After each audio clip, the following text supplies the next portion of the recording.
But I think any quarterback that you talk to that's played against him, they will all tell you that he's one of the great players of all time.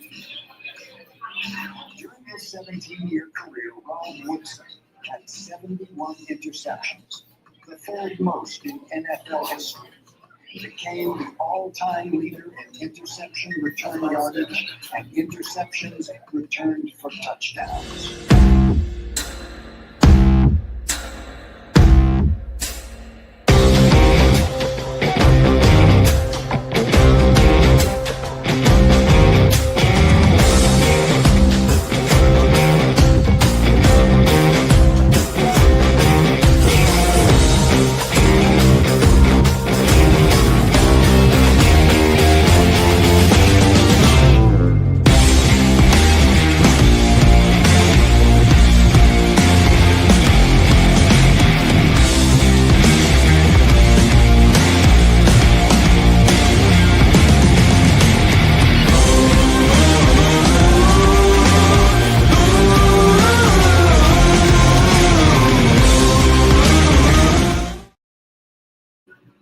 All right, good morning, everybody, and welcome to Steel City Sunday here at the North Park Lounge, Richland, and the Hilltop Event Center.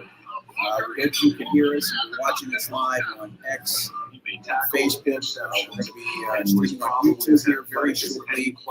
Just getting ourselves on the air. And I'm John Phillips. I'm going to be the host of your show for the next 3 hours. We're taking it right up to kickoff. We've got a big show planned for you today. We're excited to be here at the North Park Lounge. Mark Baranowski and his group is fantastic with us, getting us an opportunity to broadcast live from the location here. We'll be here each and every Steelers game all season long. And we'll be joined by Bill Akins, who is our executive producer and is going to serve as a co-host. Good morning, Bill. How are you? Doing good, John. How are you? Okay. I wish I could hear things, but it's okay. I'm going to have to figure that one out soon enough. But probably have to hey, we're just getting started. It's a brand new operation that we're going to do at 10:30. We've got a nice lineup set up for you this morning.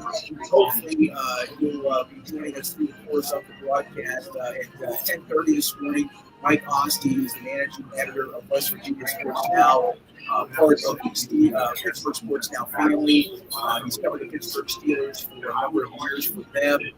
In addition to his duties of covering West Virginia Mountaineers athletics, he's going to be our weekly guest in the 10:30 block to talk about the Steelers and kind of break down everything that is black and gold.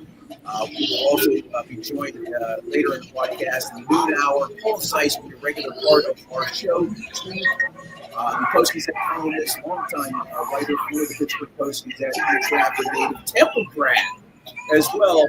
Paul Seiss is going to join us at noon today. And so we'll have him on board to check out, talk about all the stuff that's going on. Steelers and Jets today at 1 o'clock. From MetLife Stadium. We'll get into that matchup here in just a couple of minutes. But also at 12:30, our national NFL insider, Zig Fracas,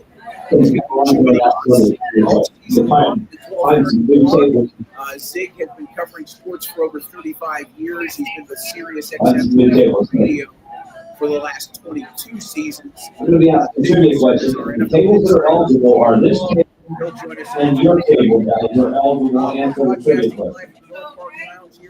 I have a gift card you're going to dinner. Everything very well. How we sounded so far, Bill? Everything okay? We're okay.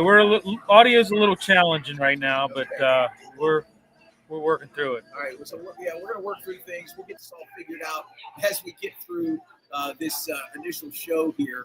But I guess we should probably get into it. Has there been any real important news in the last 24 hours regarding the Steelers, Bill? What do you think? Is it? Well, I mean, obviously, Cam Hayward, maybe. Yeah, I mean, obviously the Cam Hayward, saga has been going on, but I mean, I think it's pretty much wrapped up from that standpoint, don't you think? I mean, so and this is one of the things we want to. All right. So again, this table right here and this table here are all for this question. Really just been are you guys ready? Since the beginning of this Steeler was an undrafted free agent in 2002. He attended Kent State University. Last year. And I guess with TJ Watt wanting a new deal and, Aaron His Rodgers nickname was Silverback. this team did not get a real number 2. There's the answer right there. Left them considerably, 10, 12, 13. The answer was James Harrison. I guess I'll be back for more, guys. I will. Cash. James Harrison. And what would have gave it away was the next thing I was going to say was he had a 100-yard interception return in the Super Bowl. But I was saving that for last. It didn't get it before. Don't forget, all these songs are getting played. You're seeing music videos on all these TVs you can watch them. I'll be back for more trivia questions soon. If he really felt this way, he should have probably said something to The gift card starts tomorrow. months ago. And he didn't. I guess he just decided to, use training camp as his platform. And a little disappointing, unfortunately, because it really caused quite a bit of distraction. On top of that, when Aaron Rodgers was going through his foibles, if you will, regarding, whether I'm going to sign with the Steelers or maybe I'll sign with some other team, Cam came out publicly and said, hey, you either want to be a Steeler or you don't want to be a Steeler.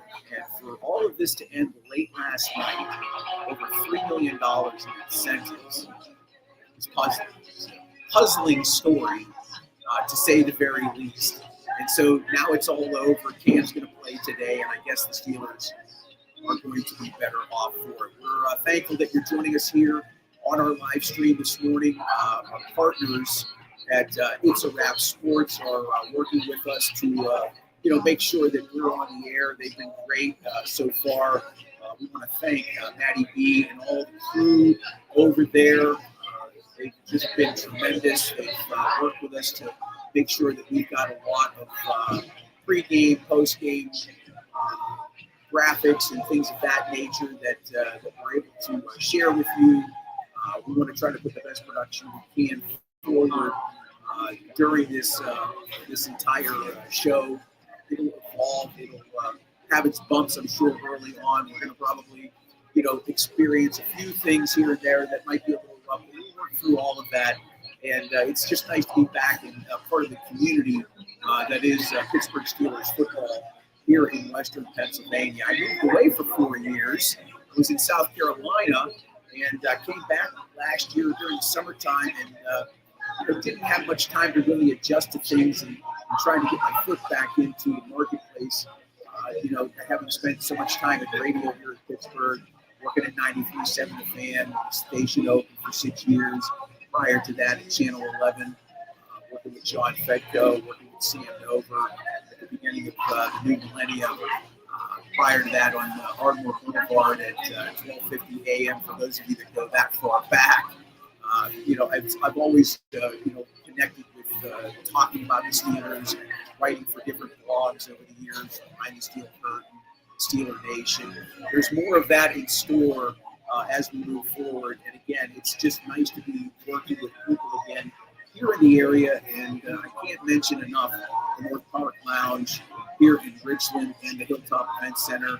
If you've got any sort of events that you're thinking about, Mark Baranowski's group has taken this place back over.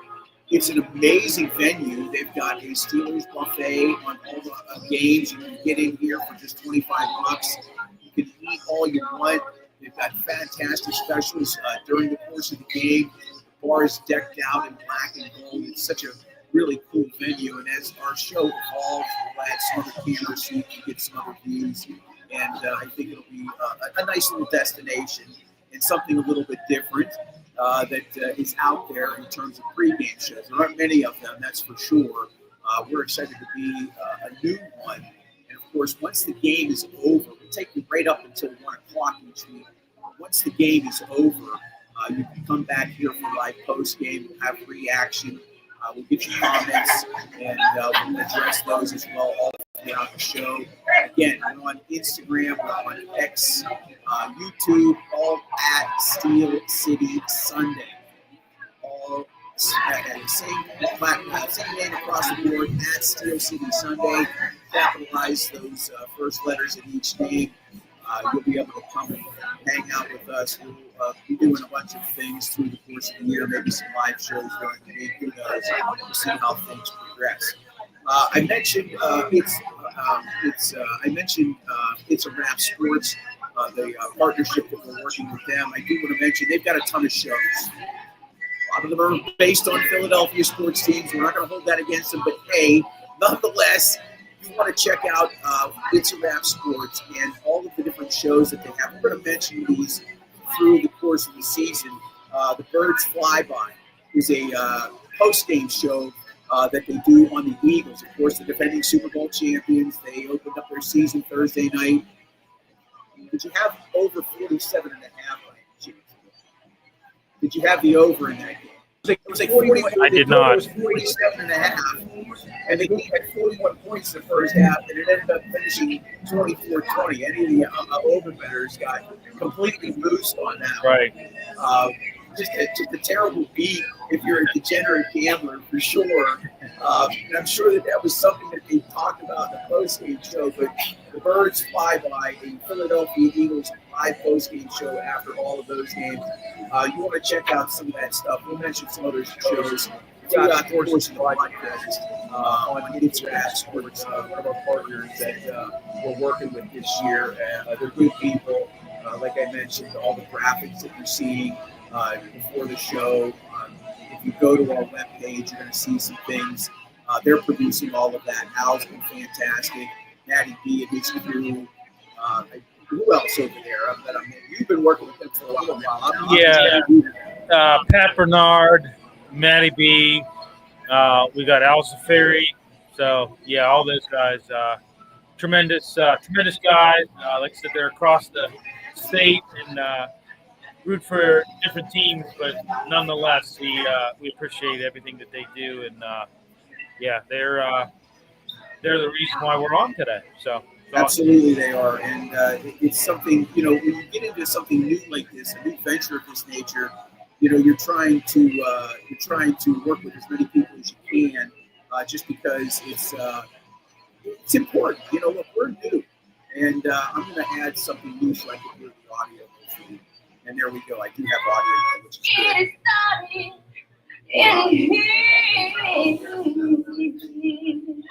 It may not be the right thing for me to do. I think I'm going to probably just bow out of this. I'll figure it out at some point. We'll get this all figured out, folks.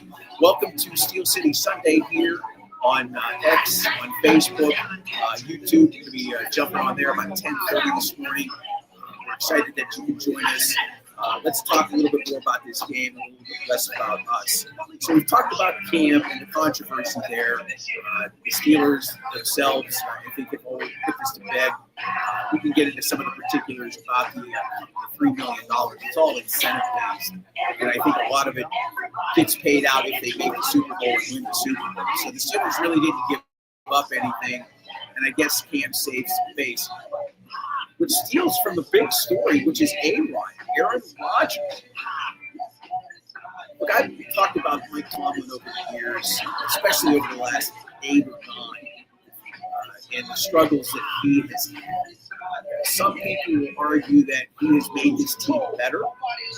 Some will argue that, hey, playoff losses are mounting. There are very few wins. And what's this team going to look like under Mike Tomlin this year? Well, we got a good indication of that when they decided that they were going to let Justin Fields walk and Russell Wilson. So when they did that, it really didn't open up a whole lot in the market for them to choose from. And when it came right down to it, it appears that Aaron Rodgers was going to be their guy, and it took them a little while to do so. And we've got a 41-year-old quarterback who's in his 20th season. And, I was looking at some of his numbers last year. The crazy thing, and there's a caveat to what I'm about to tell you, but if you look at his numbers last year, okay, I like Pro Football Reference myself. Last year, he threw the ball 584 times. It was the third most attempts in his professional career. Third most. He hit 600 one year. I think it was 2016. And in 2018, I think he had 587 attempts. This year, who knows what he's going to reach. We'd like to think that number, if the running game is going to have some serious impact, if the running game has the impact that it's going to need, we'll get to Jalen Warren in a little bit here as we do our first 5 breakdown for you. Aaron Rodgers was on a bad team last year. 5-12. Jets at 5-12. Awful football. So yeah, he was going to chuck the ball an awful lot.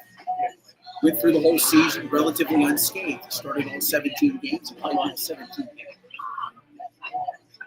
Success-wise for the Steelers, it's going to be the same formula: running the football and hoping the quarterback doesn't have to chuck the ball as much as he does. This guy's 41 years old. I mean, would you consider at the end of the year, if he's at the same amount of attempts, do you think the Steelers are a 9-10 win team if he's throwing the ball down? Possibly. I tell you, it's hard to say. What I'm really concerned about is that line. I mean, we've talked about it numerous times. Just staying healthy. Broderick Jones goes back to his normal position at left side, and from what we heard in camp, he was struggling a little bit. I tell you what. So driving in, John, I was listening to Fan, and I forget who was. I was listening to DB, and I think it was Wes Euler. He was talking about this is the first time in NFL history where both starting quarterbacks in week 1 will be facing their former team from the previous year. That's the first time. So, it's a quarterback revenge game for sure. You guys are all. So just people right here. Rodgers led them to 5-12 last year. Justin Fields, let's say, let's look at it from the standpoint of last year with the Steelers. He was 4-2 before he was benched. And, 14. Super 14. It was a bench team. Don't anybody else don't yell out because they'll get the answers. It's like they don't get it. I'll come around and play some more tables. Super 14. Who the Steelers beat to win their 4th Super Bowl? Anybody here have an answer? I'm going to move on. Go ahead, give me a bit. Nope, we didn't beat San Francisco. I'm going to ask this table over here. You guys know who the Steelers beat in Super Bowl 14 to win their 4th Super Bowl? The Rams. We got the answer.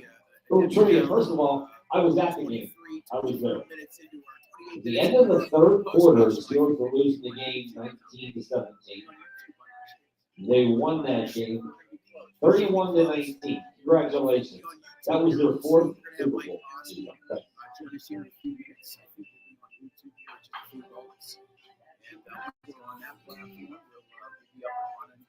I think things can go pretty smoothly. So, again, welcome to Steel City Sunday. Are we live on YouTube? We are live on our YouTube page. That is awesome. So, we've got YouTube, we've got our Facebook page, we've got X, where we're broadcasting live from. I haven't even had a chance to check X over there and see what's going on with everything put up there. And John, we got a comment. Okay. Steve Simmers chiming in. One of my buddies from school. Here we go, Steelers. He's a transplant. He's in Ohio, but he's going to be watching the Steelers. Okay, so reminder, all the music you're We are hearing broadcasting on X. is broadcast on these TVs that those are all music videos. Once he jumps on here, managing editor of West Virginia Sports Now, part of the Pittsburgh Sports Now family. Is he there? Well, let's bring in Mike. Let's get him to jump on board here. Mike was in Athens, Ohio last night covering that West Virginia game that they ended up losing to Ohio University. Terrible effort last night. I was with poor Mike on X complaining about it. Mike, good morning. How are you, sir? Good morning, John. Nice to be talking to you again. It's been a minute since we did something on the air, since way back in the day. Okay. But I'm good. I'm flying in the blind here, buddy, with the sound, but I'm going to try to figure this out soon enough. How you doing this morning? Good, man. Do you hear me? Are we good? Oh, geez. I can't even hear him. I'm going to have to figure this out real quick here. I think what I'm going to have to do is I'm going to have to mute. Go ahead and mute that over there if you can for me on my board. Hey, give me 1 second, Mike. We're learning here on the fly. We're good. That over there. I think that'll help. Yeah, Yeah. Is that the mute button? There you go. That's good. Yeah. And then what I'm going to do is I'm just going to pop on here, and hopefully I can hear Mike through this. Mike, I'm working through some technical stuff. You're good. You know, I'm just one of these old heads, unfortunately, learning new technology. And I think that's better. Can you hear me now? I can hear you. I've heard you the now whole I can time. hear you. You're the freak. Okay. I love So it. yes, no problem, John. Yeah, we're we're doing it live. Do it live. Yeah. Things can always happen. I was just saying that I'm good despite on little sleep, getting home around 2 a.m. after that horrible loss for the Mountaineers, driving back from Athens. They're probably still partying there, but it's been a minute since we talked the last few days a lot leading up to this, but it's been a minute since we did something on air. Probably 10 years. Last time was in at my the fan. career. Right. Last time was at the fan. you- Early in my career, you kind of brought me in there to get me aboard. So it's been a minute, but I'm happy to be here, and it's I guess optimism is the day here as we kick off a new NFL season. We'll see what actually happens and how long that optimism lasts. Yeah, no, absolutely. I think being fair, we should be optimistic, or at least try to be cautiously optimistic. Cautiously optimistic. There you go. I guess the first thing is, let's just get Cam out of the way. I want to get your comments on that. Yeah. Over a $3 million bonus structure addition to his contract. Was it really worth the PR nightmare that he's faced? It depends on who you ask. I think for most fans, no. I think most fans have now lost a little bit of respect for Cam Hayward, and they do feel differently about him because they kind of thought he was above this. As you know, he's been there forever. He's been that mainstay during a lot of dramatic days for the Steelers of the last decade plus, and he always was that calming force that fans could trust, would never try to rock the boat and cause drama. And then a year after signing a new deal and agreeing to a new deal, he does this. And it doesn't end up being a situation where he fully breaks the bank and, sets all kinds of records. He gets appeased a little bit. I think we all thought he would eventually get appeased and he'd eventually play, and this eventually would end, and they would kind of cave in a way to help him out. And I do get that he only was the 22nd, I believe, highest paid defensive lineman. But John, just at being a businessman, especially for an NFL player, the market changes year by year, day by day, month by month. If you agree to a deal and you agree to a deal you don't like, that's already a problem. You shouldn't have done it because it already leads you into maybe this issue a year later. So if he didn't just agree to a deal last year, I kind of would get this. It's very common with today's athletes. But he just agreed to a deal. I think fans were kind of tired of the antics throughout this offseason, even though he was holding in and not holding out. He gets some more money. Maybe he's happier. But in reality, he shouldn't have agreed to the deal last year. You can't expect the deal to get ripped up every year, even when a market changes and another team pays somebody. And he's getting older. He's 37. He's not 26 like Micah Parsons. They're not the same age at all. So I think he was a little bit warped, and I think he got played a little bit. I think he thought he was going to agree to a deal, and then the Steelers would just rip it up once he played well, and then he would show them. And the Steelers a little bit stuck to their guns and told him, hey, we just gave you something. We can't double it up. But they gave him a little bit more to appease him. It's over. It won't be a talking point in a few weeks, especially if they do win. But it was annoying a little bit. Yeah, it's done, I guess. Yeah. Mike Oste's joining us, managing editor of West Virginia Sports Now. It's part of the Pittsburgh Sports Now family. Mike also a national contributor and writer to Yardbarker. Yeah. And he's also heard nationally on Sirius XM Radio. Mike's built himself a really nice career. He's done skylights on Channel 11. He's worked for Trig Live Radio. Yeah. He's really built himself a nice portfolio, but primarily working at West Virginia Sports Now and doing these other fun projects. They keep you busy. It's not like 15, 20 years ago, even 30 years ago when I got into it. You didn't have many options. You had print, TV, and radio, and now you got all these other options. It's pretty nice. To say the least. You could make an argument that the industry was even harder to break into years ago. It's hard now. It's always going to be hard. But back then, if you didn't get hired by a big brand, there wasn't really an avenue. Now you can build yourself up on social media. You can still get other opportunities. I built a career mostly on a digital space. John, even when I was running Trib Live Radio, that was a digital radio side of a major newspaper that everybody knew, but it was still running a digital side. So, yeah, I always tell kids, because I also have taught as an adjunct professor, if you don't have something to show somebody and you haven't done something now and you want a career in journalism, you're missing out, because there's ways to do this even on your own. And we're an example right now on this show. So, yeah, I'm relentless. I've had a colleague tell me, Mike, you're just relentless at this. And I think that's accurate. I'll take it as a compliment. Let's talk Aaron Rodgers. Yeah. 42 in December. What are your hopes to see out of this guy besides staying upright and not getting injured? Well, that's the nail on the head, and that's what nobody can control. Maybe the offensive line can help control it. But I do think if Rodgers can stay healthy, it's on the board for this team to finally win a playoff game and break that drought.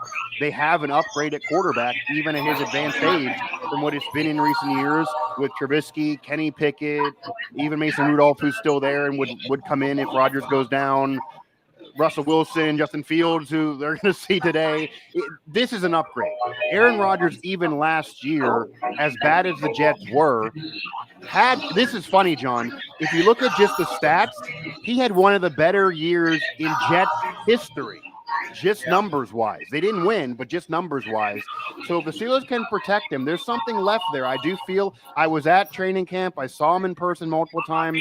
The zip of the ball still looks like a guy who can get it done. He doesn't have the ability to get away from the rush as much as he did in younger years when he was kind of mobile in those MVP years. He can't make up for issues with an offensive line. That's kind of what got him hurt early in that Jets tenure. So if the offensive line can protect, I think there's something left there. He'll be an upgrade over recent years for the Steelers, and then that puts a playoff win on the board. Do I think he's going to be an MVP and they're going to go ahead and win a championship? No. But if they can win a playoff game and Rodgers can have a solid year and can stay mostly healthy, that'll make this worth it. That'll help the Tomlin legacy. That'll help Rodgers end his career on a high note, and then they can go ahead and draft the next guy in Pittsburgh when the NFL draft is here next year. And they, even at that point, even if they win a wild card game, they're still likely to have a chance, a top 20 pick. Maybe they have to trade up. But I think it's on the board for them to have a better year, certainly at quarterback, than in recent years, which is why they did this. Is it the fix long-term? No. But if they win a playoff game, I think all fans, even the ones mad about this now, will be fine with it. Look, a playoff win would be nice. I'm not going to sit here and tell you otherwise, even if they lost, if it was a wild card win or a divisional win. Sure. Just to make that step would be monumental. And I haven't looked this up just yet, just because of lack of time, and I plan on doing it this week. But Mike has had a lot of leeway. And this is a franchise that certainly prides itself on the fact that they've had 3 head coaches since 1969. The Rooney family is, set on stability in that area, whereas you've got constant turnover in these other franchises. You can argue whether or not that works or not. I mean, Philadelphia wins a Super Bowl 6 years ago. A couple years later, the coach is gone. Now they've just won a Super Bowl again. So there is a formula out there that a lot of the teams continue to use. Every Sunday we're going to have some brunches for you from 9 to 1, so don't forget to call in or make reservations or just show up and it's a brunch. What do you feel about Tomlin this year? Yeah, I mean, obviously the Tomlin conversation's a loaded question. We're going to probably have it every single week, and it's going to go on every year until he parts ways or until they win a playoff game. That's really what's going to be. If he wins a playoff game, he'll calm the noise down. If not, fans are going to always want him out every single year. But as you just brought up, the Steelers, like it or not, they're different. They don't want to be knee-jerk, and people can argue we're way past that. I agree, but they don't want to fire coaches. If they do get in the playoff and they do have winning seasons, they do believe that Warren's coming back. Again, whether you like it or not, that's what the Steelers and Rooney, that's their way. And, they have had more success than a lot of franchises, so it's hard to say it's been a horrible way over the years, but it's not to the level of what you want in this era. They certainly haven't been a championship contender in a while, which is what the fans demand. And when you bring up the Eagles, John, I think that is the perfect example of why the Steelers probably should have parted ways with Tomlin years ago. I know they let Cowher linger around during losing seasons. I know they let Chuck Noll go for a decade after his dynasty years. I get all of that. This is a different era now with a different fan base. Social media makes this more of a pressing thing. But the Eagles had a Hall of Fame coach in Andy Reid there. He might go down as one of the greatest coaches of all time, if not the greatest, certainly a higher pantheon in ranking than Mike Tomlin. It maybe him and Belichick and Lombardi and Shula, if we're going to do a Mount Rushmore. And when he was with Philly, took him to a Super Bowl, lost to a dynasty, got to the NFC Championship game a bunch of times, arguably already greatest coach in their franchise history with Vermeil. And they said, Andy, you've been here a while. We want a new voice. You're done. We'll worry about it 10 years later to celebrate you. Go elsewhere. He said, okay, didn't complain. He got a new job. He ended up turning that into a dynasty with the Chiefs. He won his rings, and the Eagles won theirs, now with two different coaches. They parted ways, and then whenever he retires, John, they have a fine relationship despite playing each other in the Super Bowl. He's going to be inducted into their Hall of Fame. They're going to have Eagle brass, Eagle management, Eagle players at Canton when he's inducted. It's no big deal. They can repair it. The Steelers didn't want to go down that road, but the Eagles proved you can if you do it the right way. And ousting Andy Reid was the very best thing that ever happened to Andy Reid's legacy and the Eagles franchise's history. As crazy as that is, that's the case. The Steelers didn't do it then, and now they're in this situation. But if they win a playoff game, then maybe they're fine. He's still very, very young. Of course, when the Steelers and Mike Tomlin part ways, they're going to be parting ways mutually. They're not going to fire him. But that might be sooner rather than later if they don't win a playoff game very soon. Yeah, it's all going to be based on what he wants. No question about it. Right. He runs the show over there. I know Art Rooney II is the owner. The simple truth of the matter is the buck stops with Mike Tomlin. We're joined by Mike Oski, managing sports editor of West Virginia Sports Now, part of the Pittsburgh Sports Now family. He's a national writer for Yardbarker and can also be heard on Sirius XM. This defense has upgraded once again, right? The money has been put into the defense for a long, long time. Yeah. They jettisoned Minka Fitzpatrick. They've made changes. They've brought Jalen Ramsey in. They brought in some other players. The defense was a big part of the problem last year, especially at the end of the season. Do the upgrades equate to more wins in your mind? The defense has been an underrated problem, certainly nationally. The national conversation always is the Steelers can do enough defensively. Can they figure it out with the quarterback position? And obviously the quarterback position has been a big problem in recent years. And if you have an upgrade, that'll help elevate you. Maybe Rodgers will win a game or two that the past quarterbacks could not. But if the defense isn't better, they're never going to actually be a championship contender. I think right now, as the team as is, they can maybe win a playoff game, win 9 or 10 games, win a wild card game, be better suited with Rodgers to win that playoff game, but not more until the defense is better. I do think it should be a little better than last year at least, because you mentioned trading Minka Fitzpatrick, and obviously he wanted more money, and that was part of it, but he's been declining in recent years. What he was in 2019 with all those interceptions and big plays, that's not been who he has been the last couple years. And Jalen Ramsey is still an upgrade even at his age. So adding him and getting rid of Minka, for me, that's an equal swap, especially when you get Jonnu Smith as a tight end for the offense. So I think the Steelers won that trade. We'll see what happens. But they need a lot of production from T.J. Watt, a lot of pressure on him after his contract, of course.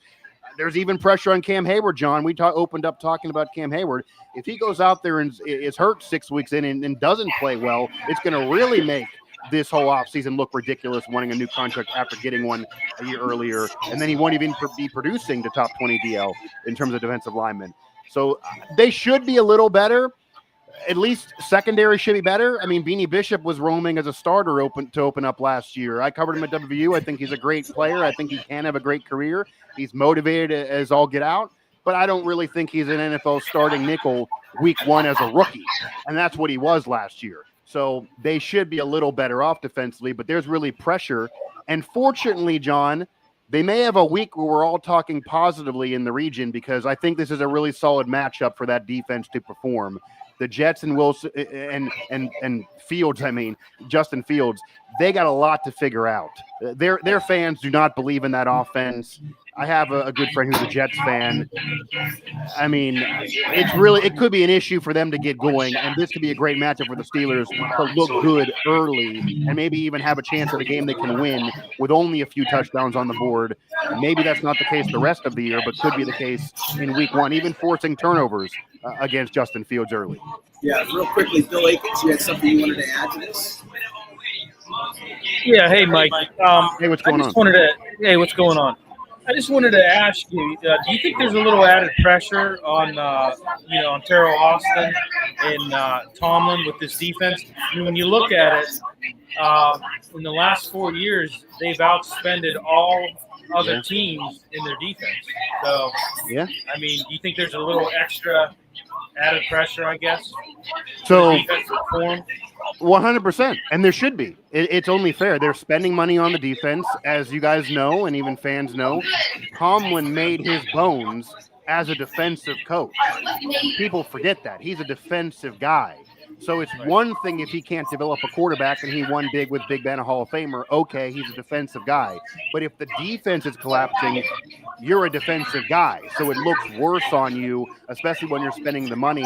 And I think we all know, I just talked about it a few minutes ago, if the defense is bad and they don't win a playoff game or they even have that losing season, Bill, you know this too, what the Rooney family is going to do, if they even want to make a change, they're going to fire Austin first. Right.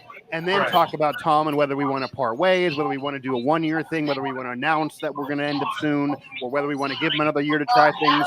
They're not going to fire Tomlin. They're not going to do it. He won a ring there. He's going to be in the hall. He's going to be a Hall of Fame coach. He's not going to do that. But Austin will be the scapegoat.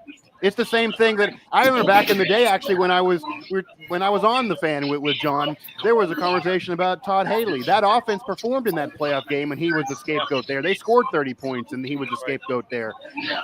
Tom was not going to be the scapegoat for the Rooney family, even if they want to be done. They'll find someone else. So there's pressure. They both deserve criticism if the defense is bad. But Austin is the guy whose job is on the line more so, and I'm sure he knows that. I would imagine a year with poor defensive play after all the money they spent, he'll be the guy gone because TJ's not going anywhere. Cam, they're going to let retire there. Tomlin, they'll part ways mutually if they want to be done. Beanie's real young. Their other players on the team are young. Joey Porter Jr., they invest a draft pick in. He's still really young. It's Austin if it doesn't go well. Mike, real quickly before we let you go, season prediction. What do you think they're going to do this year? Wow.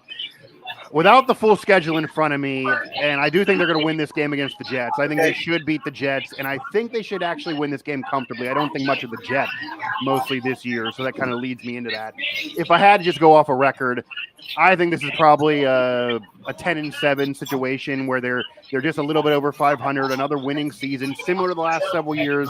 But as I said, they win the 9 or 10, likely the 10-7 year, and then they win a playoff game. So I think it's on the board right now, and I'll go out on that limb now. They'll go 10-7 and then win a wild card game, make the Rodgers edition worth it, and then that'll be it. And then they'll maybe get blown out the next round. But Rodgers, as long as he stays healthy, that's where I am, and maybe that'll change as the season progresses. But I think that's on the board right now. I don't buy into the 4-win season. They're going to be terrible or anything like that. Tomlin is too good of a coach to have a team that bad, but they're certainly not a title contender for me just yet. I got to see more to go that far.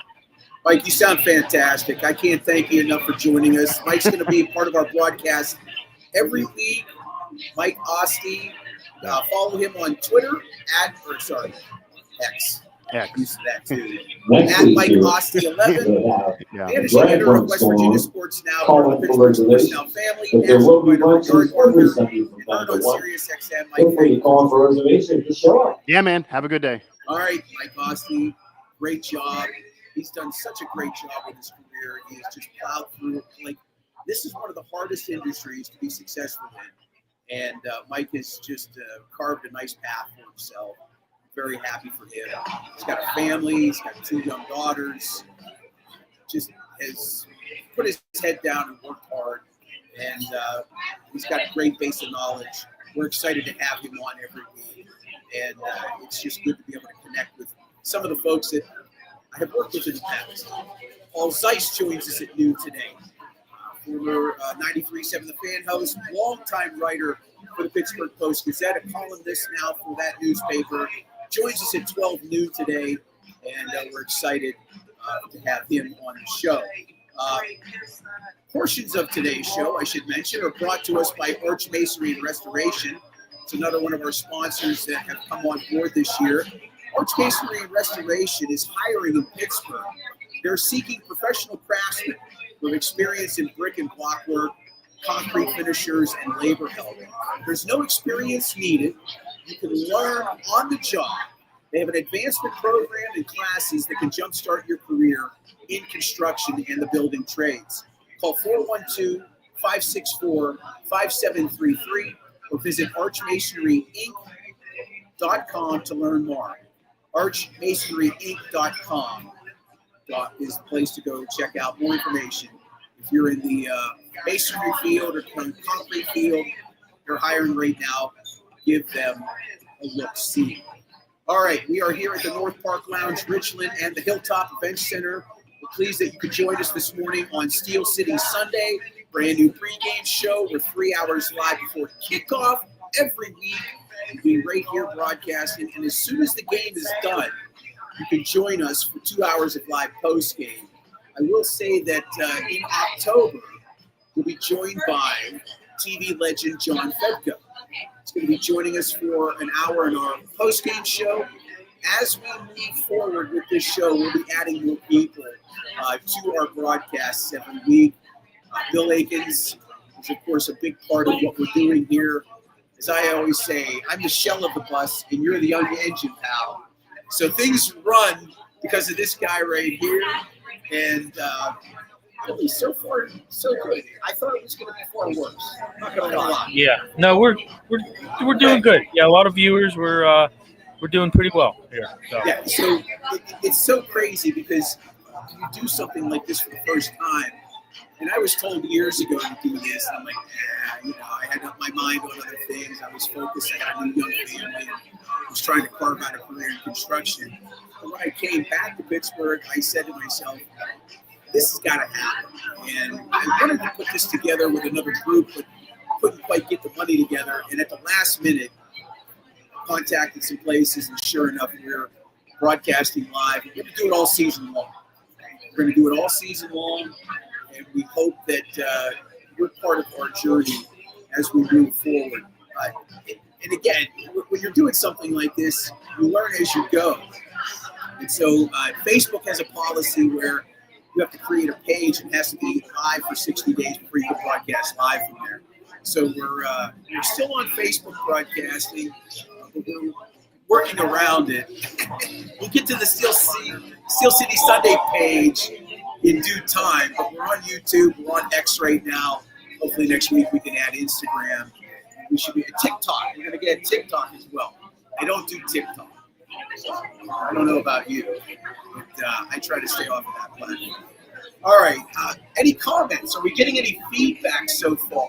I know you had mentioned somebody had mentioned something to you, but I wanted to see if we had any new comments. Just a couple comments. We had David, little comical comment here. David Claycomb says, Bohemian Rhapsody is stepping on you guys.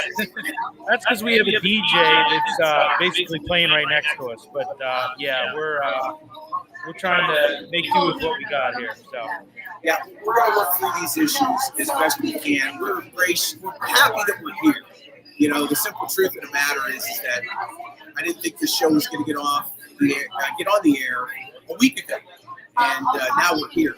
And so we're going to work through all of this, and hopefully be able to provide you with, a good show that you can hear. We're going to have more guests as things move along. I think once we get on the air and start to add some presence, we'll be able to add some more people. At some point, I want to be able to bring on other guests from outside of Pittsburgh. We'll do some different segments through the course of the year that will change things up, if you will, and hopefully you'll enjoy what it is that we're doing. As we are approaching the 11 o'clock hour, as we complete our first hour here. So I'm looking at this team. You know, you look at Broderick Jones. I think one of the constants over the years has always been the offensive line has always been a concern. bar guests only on this trivia question. If nobody at the bar gets it, I will walk around and ask other people. The matter is that you come into another season where you're not sure what Bar guest trivia. So guys, if you guys got it, yell it out back there. In 1976, the Steelers started out 1-4, and Bradshaw got hurt. A quarterback came in and won 6 consecutive games for the Steelers. Can anybody name who that quarterback is? No, that's not Mike Tomlin. Quarterback. No joke.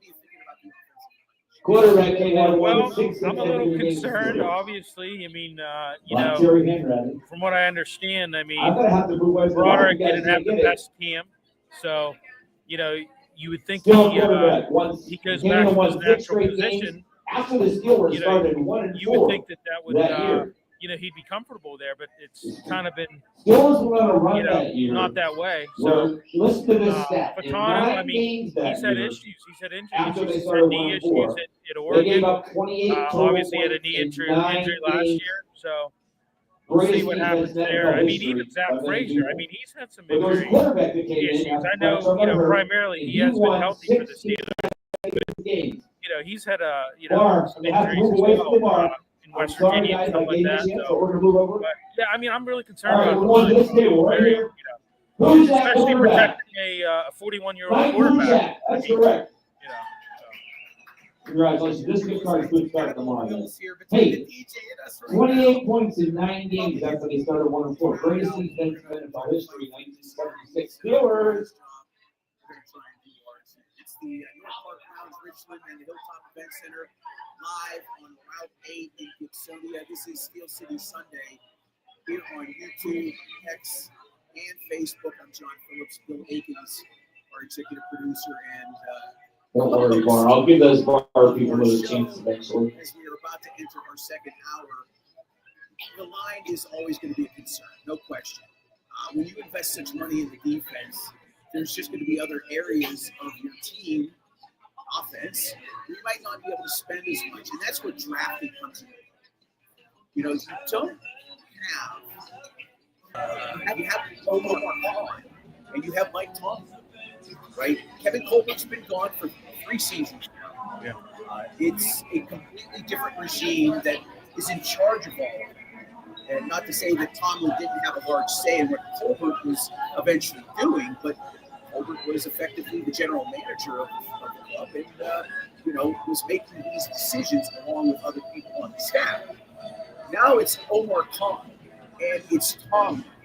And you're going to get a pretty good feel here by the end of the season where we're at in the progression of that leadership and how they're putting this roster together throughout the course of the season. Again, hate to go back to the fact that Aaron Rodgers is 41. If you break down in pass protection and as fast as the game moves, it's lightning speed. A 41-year-old quarterback becomes 42 in December. It takes one bad assignment or missed assignment. I know Jalen Warren has been a pretty good blocker when he's been in pass protection. I think that's something that people have, referenced and have actually highlighted last year, picking up, blitzes that are coming in, schemes that the defenses are going to have that you're going to face.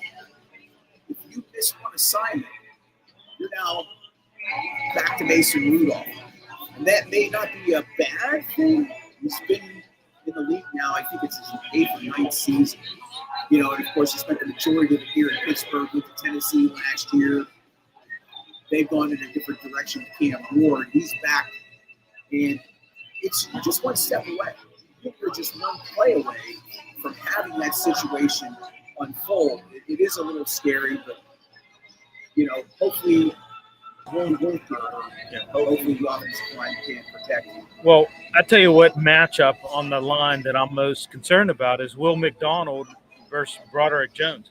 I mean, that's a pretty, tall task for Broderick Jones. I mean, when you look at it, McDonald's coming off a double-digit sack season last year. And Jones allowed a double-digit sacks last year, so that's a big matchup concern for me on the line. So I think Jermaine Johnson's back as well. Another player that's coming back for the Jets. They missed him because he was injured early in the season. It might be week 4 or 5. He was out the rest of the year. He's going to pose a threat on that defensive line, adding additional rush threat for the Jets. Lots of concerns. 3 games in your preseason now. You don't have 4 games. You don't have the first-team offenses and defenses out there for 2 or 3 quarters. You're getting a couple drives max, and that's it. And so gelling, and especially when it's all new, you've got a new running back. You've got DK Metcalf that has come in here. He's brand new in this system. Rodgers, and throw in a couple of other players, and you might have 3 or 4 new players that are starting on that offensive side. Maybe it's 5 players. And now you've got a handful of plays in your preseason games that you're actually out there in live competition. So, yeah, this is almost like the de facto first before preseason game, where you hope that they can pick things up pretty quickly within the first quarter or so. It's a guessing game. It's a chess match. We'll see what the Steelers can end up with. Okay, we're live. We're on YouTube. We're on Facebook. And we are also on X broadcasting our brand new pregame show, Steel City Sunday. We are live here at the North Park Lounge in Richland and the Hilltop Event Center. Thanks to them hosting us. Alongside Bill Aikens, I'm John Phillips. We continue to take you through our pregame coverage. And again, it's just nice to be able to talk Steelers football with a lot of people out there. You can make comments on all the different platforms. If you have something you want to say in this pregame show, you're welcome to do so. We'll be talking about it over the next 2 hours. In the 11 o'clock hour, we're going to talk a little bit more about the Jets and Steelers matchup. At 11:30, we want to talk a little bit more about the AFC North games. We've got an interdivisional game taking place. We got the Bengals and Browns at 1 o'clock today. That's at Cleveland. And then the Ravens and Bills tonight, Sunday night game. That includes the 3 division rivals who they're playing this week. We'll talk a little bit more about that as we move along. Jets game today at 1 o'clock at MetLife Stadium. Justin Fields, we haven't talked about him. Some motivation for that young man. He starts the season out last year at 4-2. And look, we knew that he was going to come in and be more of a threat to run the ball. If they gave him some time to throw, makes good decisions, you take what you get there, you limit the turnovers, and I was pretty pleased 6 games in that what he had done was enough for me to think, keep running this young man out there to see what he's going to be able to give you, and maybe you find yourself a long-term starting quarterback, somebody you can sign to an extension, right? He was in the last year of that rookie deal that he got when he was drafted by Chicago. And overall, I thought he'd play in this young man. And they decided to change things up to Russ. Yeah, Russ started out pretty decent, but the wheels kind of fell off there at the end of the season. It was definitely hard to watch. And just the very intermittent, spotty, let's throw him in for a play, let's get him in here for a drive. And it really wasn't all that much. It was fairly confusing, and I'm sure it was frustrating for him, as it was probably for Russell Wilson, who felt like he was going to be the starting quarterback to begin the season. But that little injury that he suffered in training camp opened up the door for them, and the quarterback scenario played out the way it did last year. Yeah, and pushing a sled to boot. I mean, that's, I don't know. Here's the question I have, John. Is this Justin Fields' last shot at legitimately being a starting quarterback? Fair question. No, I think, and I don't know what he signed. I think it was a 2-year deal, 3-year deal with the Jets. We can maybe look that up. It wasn't long term. I know that. Right? It wasn't a 4-year contract. Well, certainly a 4-year contract. he's going to get more opportunity, I think, just because of his athleticism, and he's still relatively young, right? It really just depends on the team's needs. You know, a team like Baltimore, a lot of these teams, they run the RPO these days. You know, the game has certainly evolved. I still think drop-back quarterbacks are essential in winning a Super Bowl, right? You have to have somebody that can sling the ball down the field. That doesn't mean they can't be mobile and also throw the ball. You have an RPO system in as your offensive setup, you're going to need a mobile quarterback, or at least somebody that you feel like you can feature. And the college game is set up that way, and so the NFL, as it's basically their feeder league, the offenses have changed, and they have adapted to this style of offense. I mean, the Baltimore Ravens, they don't run the Delaware wing T, but they certainly run the ball a great deal, a lot more than most of the teams in this league. I'm almost certain they led the league in rushing attempts last year. If not, they were second.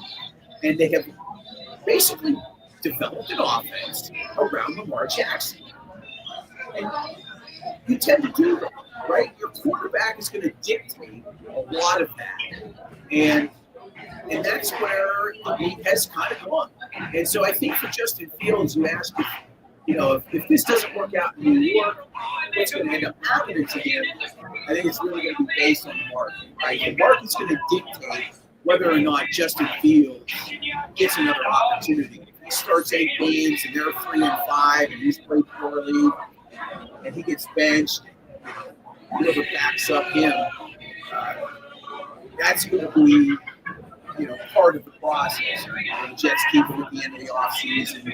Does he stay with the team? Do they release him? Fields' play will dictate a lot of that for sure. If he plays, look, if they're a 500 team, 8 and 9, it's an improvement. You have to look at it that way. I would look at it that way. Now, when you're spending tens of millions of dollars on players, 275, what's the cap this year? 55, 265.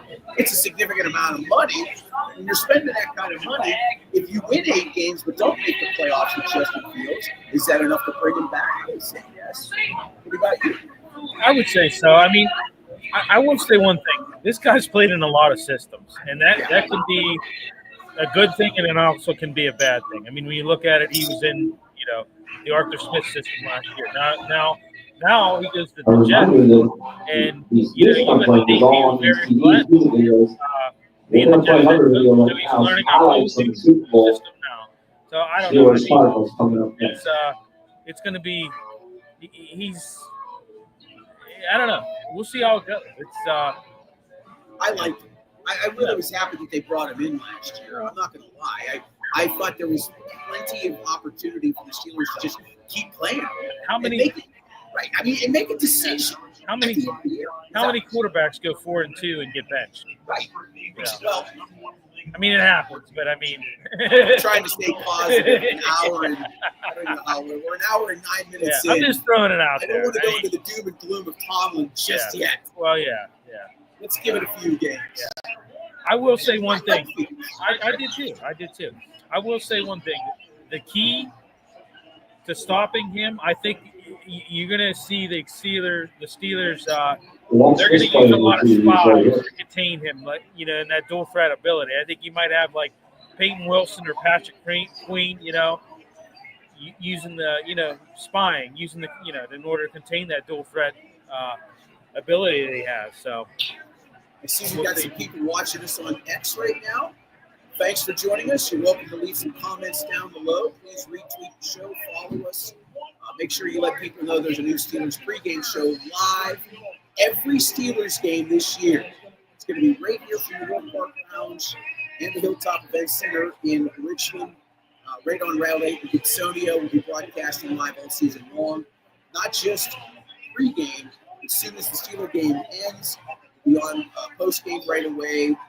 We'll be adding people as the season moves along. We have some conversations with some people set up for this week coming into week 2.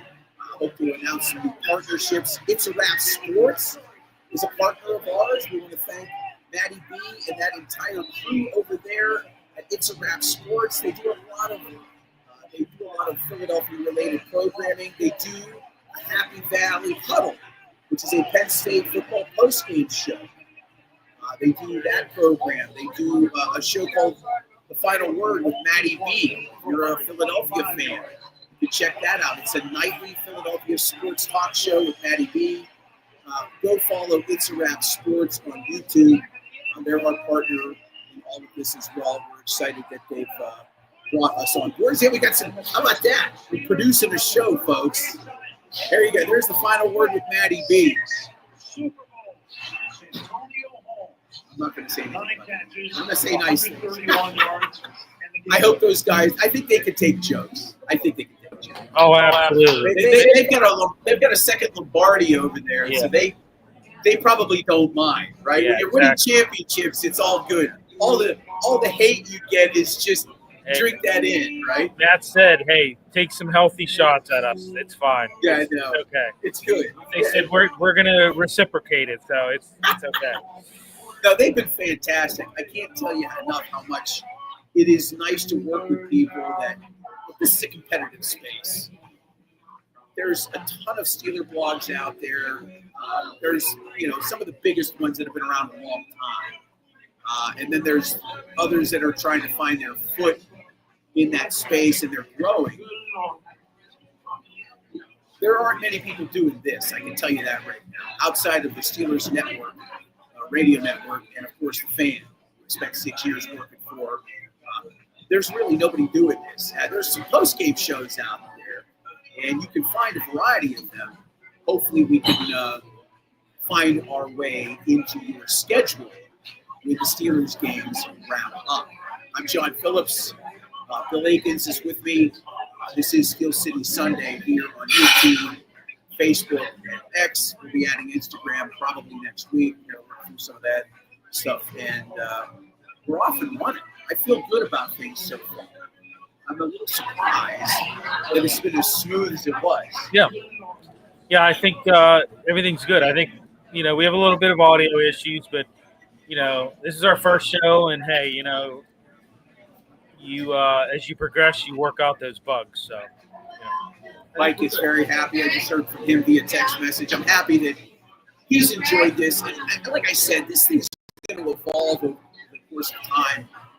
We're just pleased as punch that we could be part of your pregame routine. I think that's where, we can provide you 3 hours of good coverage. Maybe you'll come back and enjoy the postgame show as well. And as I had mentioned, I'm working on some other things. This happened in 7 days. We had no time to really put this together. Literally 7 but days. we managed to, yeah. And I can't thank Bill enough for putting up with my shenanigans and just – I try not to be a tyrant, but, it's when you're in the heat of things, you're like, It's like, no big deal. Yeah, well, we got thick skin. Yeah, exactly. It's a pretty thick skin. And you're military, too, so you might use some sort of kung fu move from your training years ago. Well, hey, it's not the first time where it's like, hey, do 8 hours of work in 2. It's fine. It's been nonstop. And by the way, he's not working for free. That's the other thing I always mention. It was very important to make sure that the people that are involved in the show, especially locally, are getting compensation. A lot of people work for free in this space. Okay, a lot of people work for free when it comes to online content, because they just want to have an opportunity to be part of something. And that's okay. I've always managed to I'm thankful for this. Anytime I've ever worked, managed to draw a paycheck from it. Whatever money we make from our advertisers, North Park Lounge right now, and Archmasonry Restoration, I'll talk about that in a few minutes. We're putting everything back into this show. Production-wise, talent-wise, we want to have people that you trust, that you know. As I mentioned, John Fedko is going to be joining us in October. It's going to be a part of our post-game show for an hour. We're working on some other people. We'll be making some of those announcements probably in the next week or so. I had some real nice conversations with a few people this week. One in particular who, you say his name, you know who he is. We're working on a partnership with one of the Steeler blogs. Hopefully we can have some sort of announcement about that this week. We're stronger together. That's the way I look at it. That's one of the reasons why we were happy to partner with It's a Wrap. And, their support has been tremendous. I think this thing will be off and running pretty nicely as the season progresses along. Steelers and Jets, the line is up to 3. It was 2.5 for most of the week. And I'm taking a look at some of the odds right now, trying to get into my FanDuel account. I've got money to burn today. We'll talk about some prop bets here in a little bit, but I want to just take a peek at the line. I think the betting line right now is -3 in the NFL. So the Steelers are 3-point favorites. Mike Tomlin, over his career, when he goes on the road and is a favorite, is a very sketchy proposition. His teams in the past have underperformed, especially against teams that are sub 500. Now, this is week 1. We've got a new quarterback. We've got a lot of change just in general. It's going to be a very dicey situation. In scenarios like this, especially when we're talking about championship coaches, I always like reminder is going to be one of these bunches every I'm not Sunday saying from the 9 to Jets are 1. going to win today, but I'd rather have Feel free to call in and make than reservations 3 on the or road. just show up Just as a and general rule. enjoy your brunch. Yeah, Steelers are 3-point More favorites trivia right now. questions are coming Things haven't soon. moved since the early morning hours when things kind of changed a little bit here. Currently looking at FanDuel, you've got the Browns are now down to 4.5. Bengals are 4.5-point favorites, so that line's moving. Could be sharp money coming in from Vegas. It's after 11 o'clock. That's usually an indicator. You always want to look at the money and tickets sold, money lines, and things of that nature. That's all part of the gambling experience. As I mentioned, a little bit later on, we'll talk more about that. But I guess let's maybe dive a little bit more into this Jets matchup. And DK Metcalf. Coming on He's with got some more Sauce trivia here, guys. Sauce Gardner to deal with today. Any thoughts on that matchup? Metcalf, 27 years old. Boy, I'm going to involve you guys in the trivia and everybody on this side of the bar in a trivia question right here. So if you're on this side of the bar or you're at these tables, these two tables right here, I'm going to ask a trivia question. See who gets it right. All right. In 1996, the Steelers traded for Jerome it's Bettis. going to be a big one. I mean, no doubt about it, John. What team did we trade with? You look at it. He On this side recently only. signed Don't that. yell Sauce at me, Gardner you'll recently know it. signed that new Right contract. here. These couple tables. It's a big task for Who him did we trade with? to Get your cover Metcalf. The Rams. And There you go. likewise, it's a big task for Metcalf to go against This Sauce is the card. It's Gardner. good start tomorrow. See Congratulations. what happens. There's a lot of. I mean, there's Steelers a lot gave of up matchups in a this second game. and fourth round pick in 1997. You look at it to too. get How Jerome about Bettis. And they got Jerome how about Bettis in the third round pick. how about in the Steelers' 1996. defensive front against the Jets' offensive line? Elijah Vera Tucker's out for the season with those torn triceps. So, I know the Steelers are looking to exploit that now that Vera Tucker's out. And I would too, exploit it, put the pressure on the weakness and see what happens. But, there's a lot of matchups. But, yeah, definitely Sauce Gardner, DK Metcalf. Doesn't get any better than that, right? Yeah, Xavier Newman-Johnson is going to slide into that position for the Jets as a third-year offensive guard out of Baylor. So he'll have a stress test today against the Steelers at that right guard position. Look, they're going to try to run the ball. I think if the Jets are going to be successful today, you're going to have packages that are going to feature not just Breece Hall, but they're going to feature Justin Fields. Yeah. And you're going to attack the Steelers running the ball. That's how they're going to have to do it, at least to try to be successful. And Hall has been pretty good. The fourth-year running back out of Iowa State, decent season last year. Fields is going to need to get – if he has 80 yards rushing today, Steelers are in trouble. Right. The way I look at it. Oh, yeah. If he can pick up 180 yards passing and run the ball for 80 yards, that's going to be a big indicator on how well their offensive line is performing against that Steelers defense. And I think the Steelers will buzz around them, and I think they will certainly focus on keying to stop the run. They want to force Fields to throw the ball. Absolutely, yeah, right. Robin Restina chimed in with a comment here. She says, "Bigger revenge game for Rodgers or Fields?" That's a good question. I mean, Great question. Yeah. Fields, because he's got more upside in the future. right. Now, for I mean, I Rodgers, took something it's other just show video for you on those last keys across that does he back want to go wall. out, carrying a Lombardi again? Sure. Is that going to happen? Probably not. I think probably more for Fields. I think he's probably more upset about how he was handled last year, and rightfully so. Rightfully so. They should have never benched him after Game 6. He was doing, I think, a commendable job given all the circumstances. Let's talk about offensive coordinators for a moment. I think he had 3 over 3 seasons. His last 2 in Chicago, and then coming here for 1 season. Right. That's tough enough for anyone, especially somebody young. And to have handled it as well as he did last year, right? Really didn't turn the ball over too much. That one dart he threw in the Denver game that came back, that pass that he threw to, was it Deontay? Remember that 55-yarder against Denver? Yeah. On a dime. Yep. It came back on a penalty. Right. Yeah, I do remember that. So it was either to him or Pickens. I think it was actually with George Pickens. I think it was Pickens. Yeah. I mean, just a pretty ball. Yeah. Right? Very capable of throwing the ball downfield, I think. Yeah. He just needs some stability. And here he's in another offensive system with another offensive coordinator. Right. And look, they're paid millions of dollars. I'm not going to sit here and paint, a sympathetic picture in the sense that this is what you do for a living. You need to figure this out, and you need to do it quickly because we need to stack wins and get into the playoffs and make a deep run, right? That's the objective. That's the one thing about Tomlin and any of his supporters never had a losing season and stability, and he's a player's coach. They play this game for one reason: Lombardi trophies. What your record in January is reflects who you are long term as a head coach.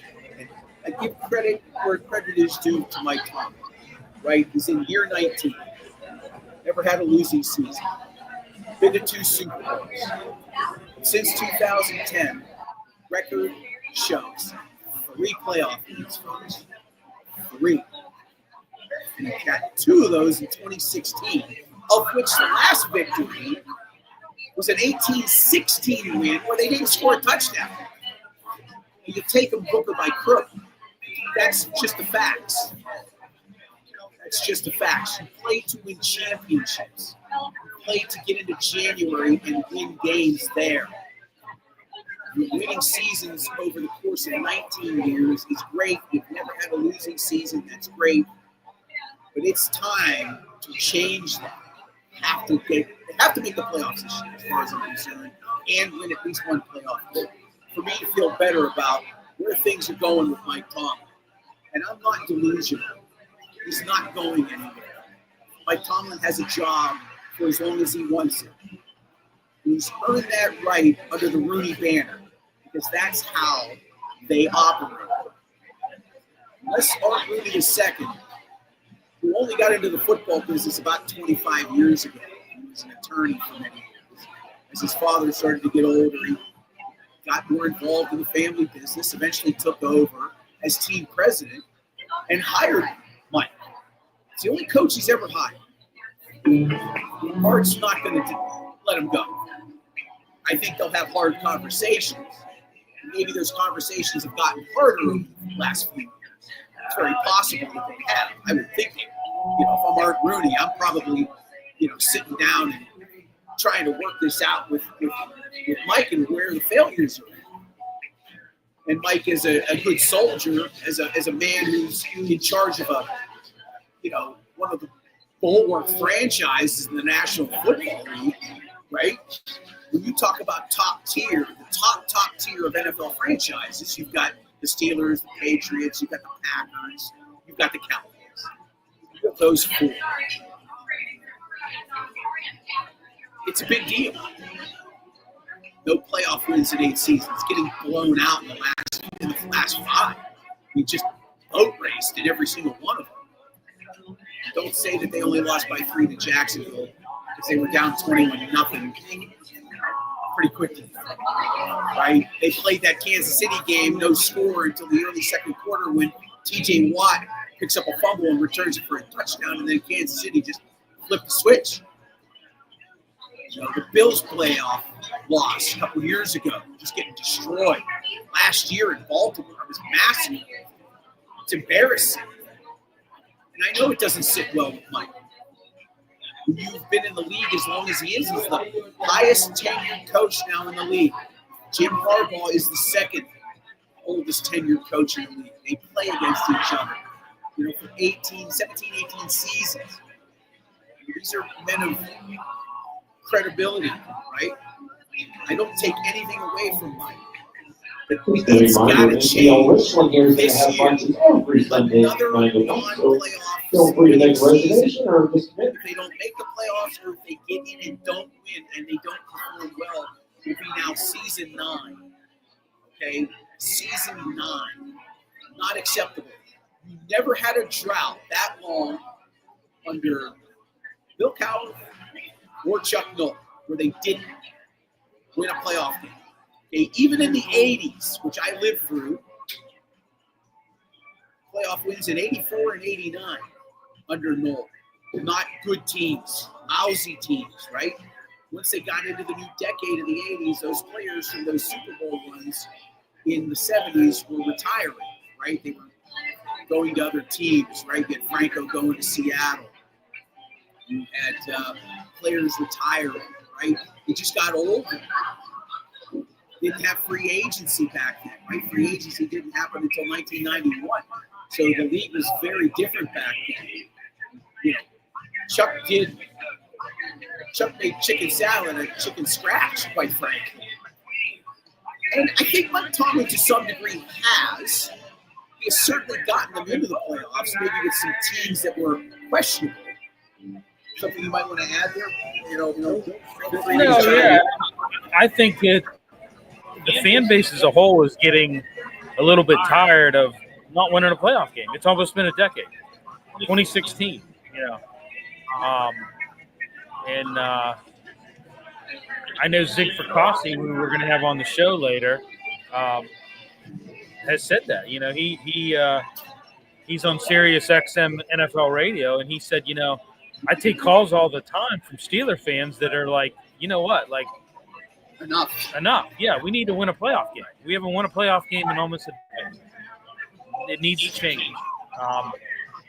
You know, having a winning season year after year is not enough. We need to win a playoff game. So, yeah, without a doubt, they have to win a playoff game. It's imperative. I'd like to see them win the division. I mean, if you're not striving to at least win the AFC North, right? Getting to the playoffs is obviously important. You want to win the division. That means a home playoff, first of all. Right. Gives you a better chance of winning. You know, these playoff losses have all come on the road, except for the Jacksonville. At home, yeah. You know, it was at home. That was a division game. They had to buy that. Well, how about the one in Cleveland? I mean, that was, you know. Oh, I'm sorry. They lost that game at home. That's right. Thank you. Yeah. And that was the COVID. Right. Yeah. Yeah. Yeah. So, I mean, so they've had some playoff losses in this stretch that were not good. They were pretty bad. And, you know, Mike, I'm sure what's taking that taste out of his mouth. I'm sure the players, you know, and just to go back to Cam Hayward. Cam, what is this year? 15? Yeah, 15. Year 15 for Cam. This is going to be year 7 or 8 for TJ. Yeah. What a playoff game. Right. Talking about wanting money, talking about wanting big extensions, talking about cashing in and feeding your family, winning a playoff game. Extremely, extremely important. This is Steel City Sunday, right here at the North Park Lounge, the Hilltop Events Center, Route 8, Gibsonia. We're pleased to be broadcasting live to you today. We're on YouTube, we're on X, we're on Facebook, we're adding Instagram next week. And if you're in the mood, come on up here to the North Park Lounge. They've got a great buffet. It's just $25, all you can eat. We're going to have tremendous drink specials. The place is decked out in Steelers colors, and they got all kinds of banners up. It really is a fantastic spot to be doing this show, and we're very pleased. I'm going to ask another two-minute question for the bar. Let's talk a little bit about the AFC. Bar only, and that includes you guys over there. Let's get into the Browns. Trivia question. I don't know. Do we have any comments? Any new comments that have come in? Trivia question for the bar. I don't know if anything has come in.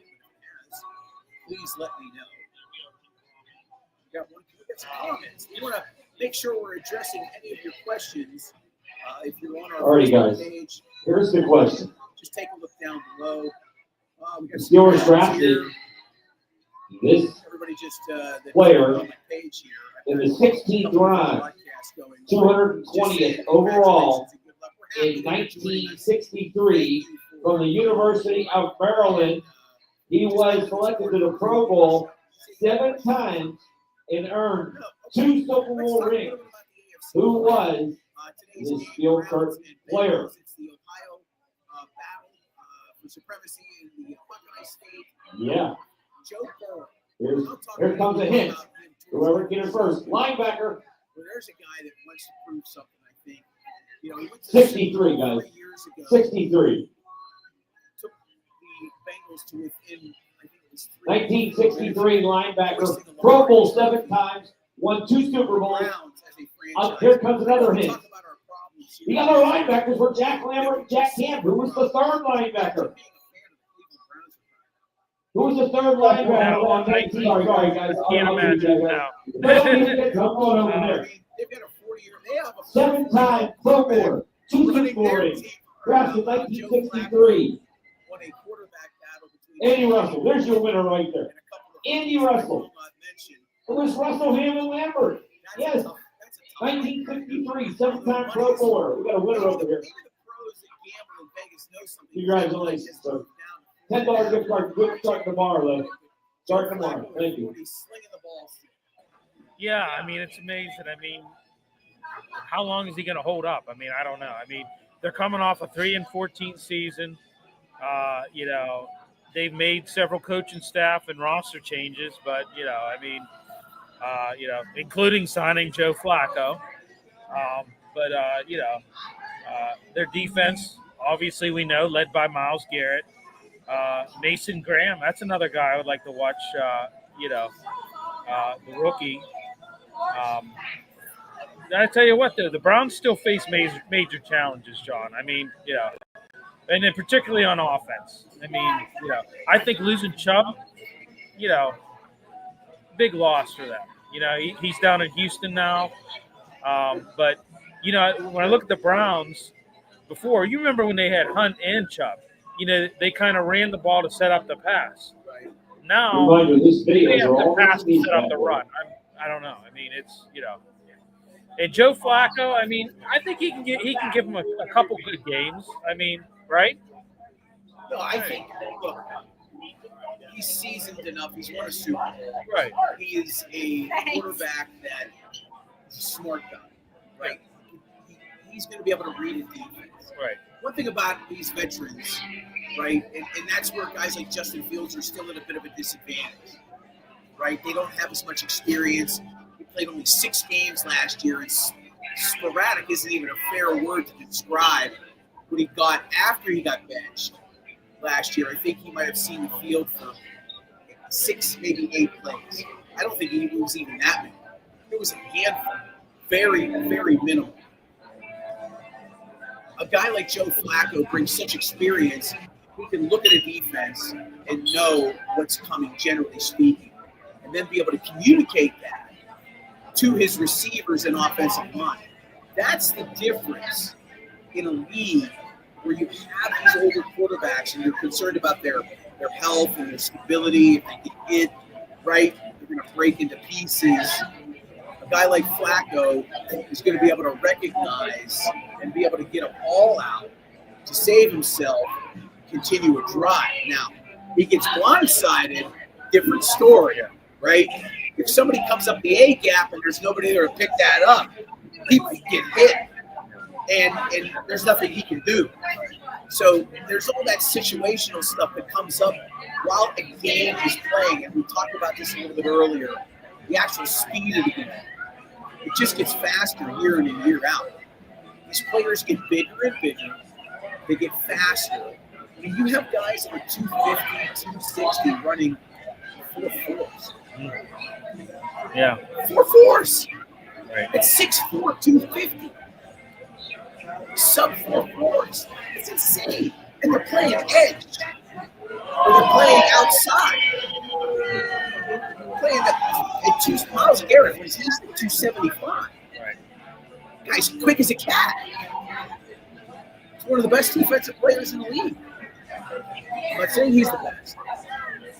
I'm saying that that's the type of player that Joe Flacco has to worry about. And he gets to face him today. On the road. Right? It's not Old Municipal Stadium, but it's still a very formidable place to go into. Those fans up there, they don't like the opponents. Well, They don't like it.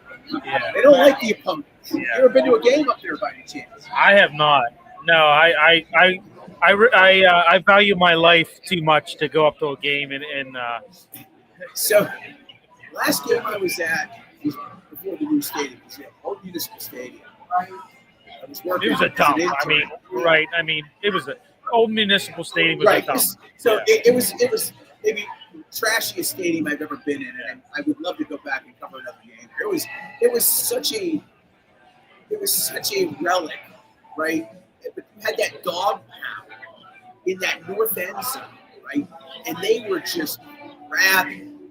So I was an intern at a TV station up in Erie, and I got an assignment to go up and cover the game in Cleveland. I was by myself. I had a camera, and I'm in the dog pound end zone, about 10 yards away, and I start hearing somebody hurling profanities at a camera guy, because I was the closest cameraman to the field. Hurling profanities, I'm shocked. I'm trying to clean this up a little bit. I don't want to work blue this early. This guy's yelling obscenities at me, and I know he's talking to me, and I look, and he's flipping me the bird, and he's just yelling. I'm about the 10-yard line. And play ends, I put the camera down, and I hear this whistling. And it was a Budweiser bottle, and it landed like 2 feet away from me, and he's like, the next one's hitting you right in the head. Well, think about this, John.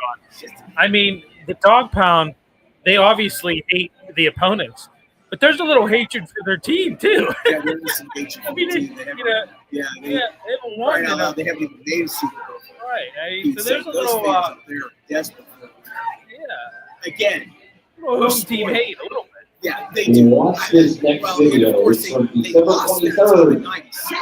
I mean, they may not 1972. admit it, but come on, there's The next there's a video. lot of frustration up there Watch on this. the lake. So I was still early in my career. I had done syndicated radio, came back to This is a Pittsburgh. good one, because So I was in between radio jobs in '96 when Art Modell picked up the Browns franchise and moved them to Baltimore.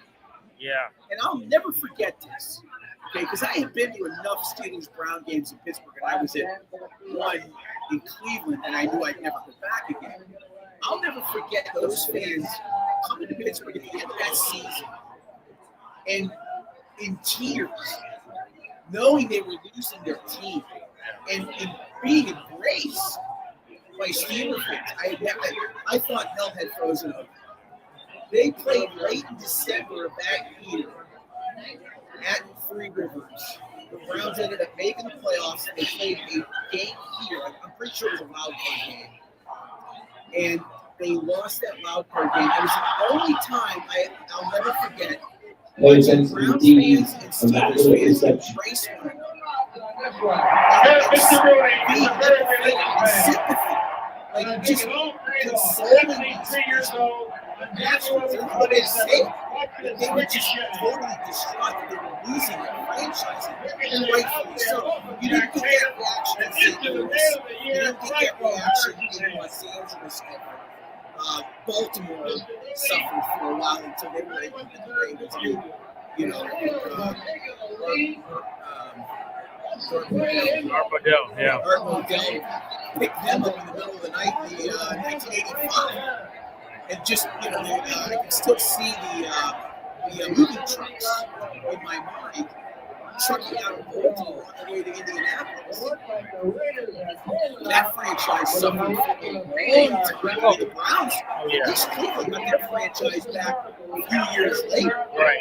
Baltimore suffered for a long time. They were able to get back in. And Art Modell, he was really wasn't in the AFL NFL merger. He was really like one of the guys that pushed it.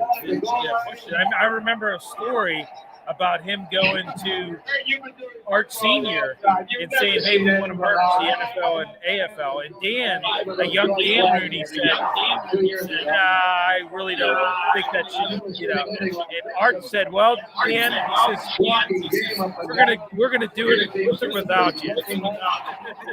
Yeah, they actually forced the NFL to change. They were absurd, they were excited, they were young, and they were able to change the game of football. Passing, they just opened up the passing attack. The first review play ever. Just the way it was. It ended up working out well for all of us. Oh yeah, absolutely. This is Steel City Sunday here on YouTube, X, and Facebook.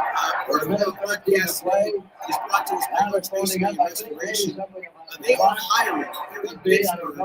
If you're a craftsman that does brickwork, if you're a concrete finisher, if you're a construction laborer doing a jump start of your career, if you have no experience and you want to learn, you can do that on the job. Hutch Masonry has advancement programs and classes that can get your career in building trades moving in the right direction. Call Hutch Masonry and learn more at 412-564-5733. Visit their website, archmasonry.com. Find sponsors here at Steel City Sunday on all the social medias, YouTube, Instagram, Facebook, and X. Go check us out. Broadcasting live from the Ward Park Lounge here in Richmond and the Hilltop Event Center. Alongside Bill Higgins, I'm John Phillips. It's just nice to be back in this setting, talking about the Steelers, talking about the NFL.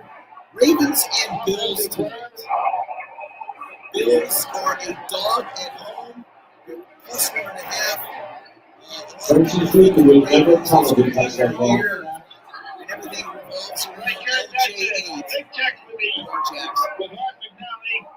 Absolutely. I mean,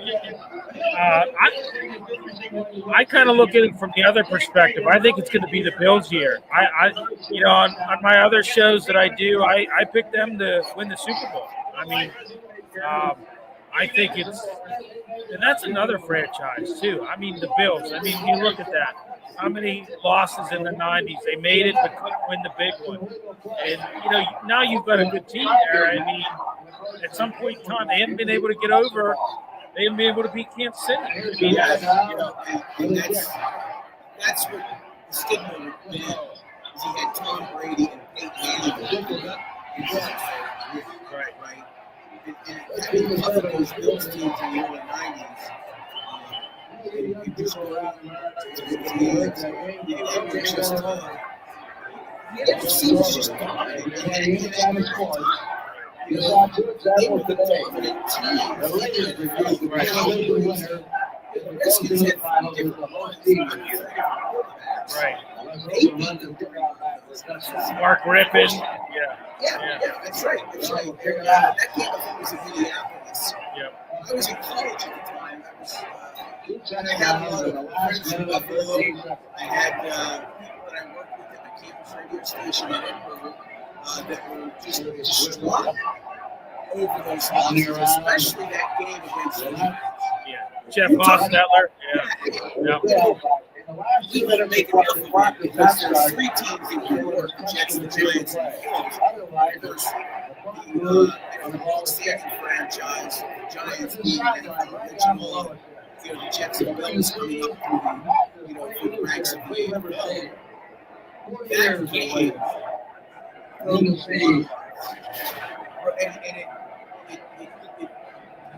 hurt Scott Moore.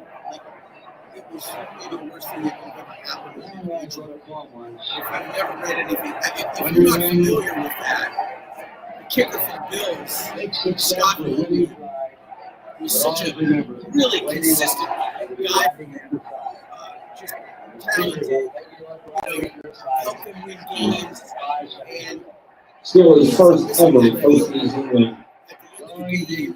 against the Giants, helps them win Super Bowl 25, and that man suffered from the fans in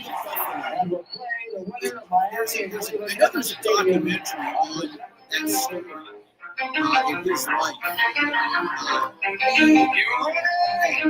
one, the Browns, since they had gotten there, but Norman was, he was vilified. You know, he was absolutely vilified. And never really recovered. That's another good one.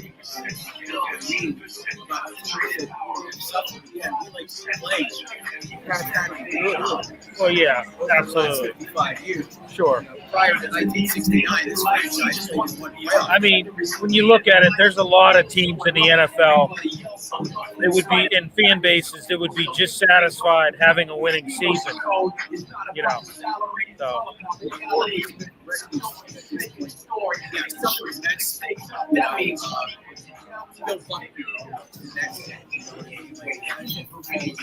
Baseball history, the 1960s Boston Red Sox in Game 6 of the World Series.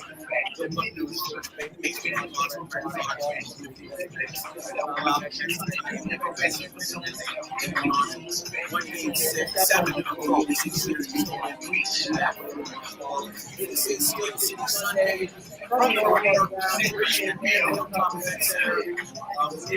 joining us on our various platforms. We're getting started with all of this. I'm very happy to be here. Follow us on X. Follow us on YouTube. Follow us on Facebook page. Broadcasting live. Those. Later on in the show at 12 p.m. Excited to bring Paul Sykes on. Paul is going to be with us all season long. The columnist for the Pittsburgh Post-Gazette. He's been my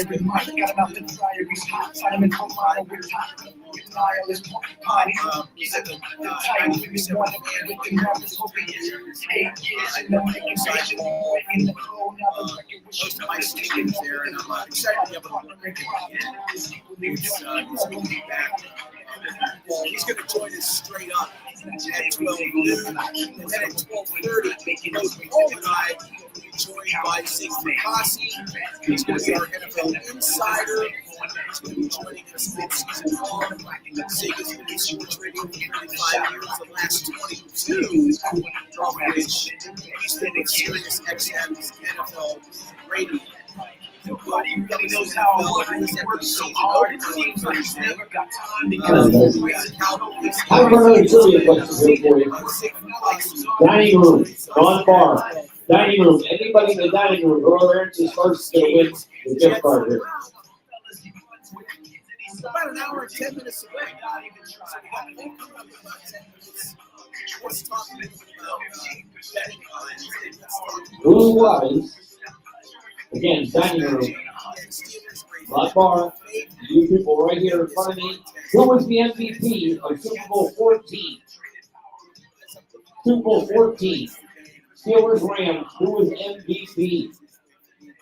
Terry Bradshaw, right over here. You gotta win. You already won before. Oh, she had it. Yeah, there we go. That's good starting tomorrow. That was easier than some of the other ones. All right. There's a booking at the right now for today's game. It's still sitting at 3. Total's 37.5. I see it. If I was a props guy, I'd be betting over on any field goals in both games. It's probably 1.5. It probably should be 2.5 on each of them. I can't see anything less than 5 games. The offenses don't scare me.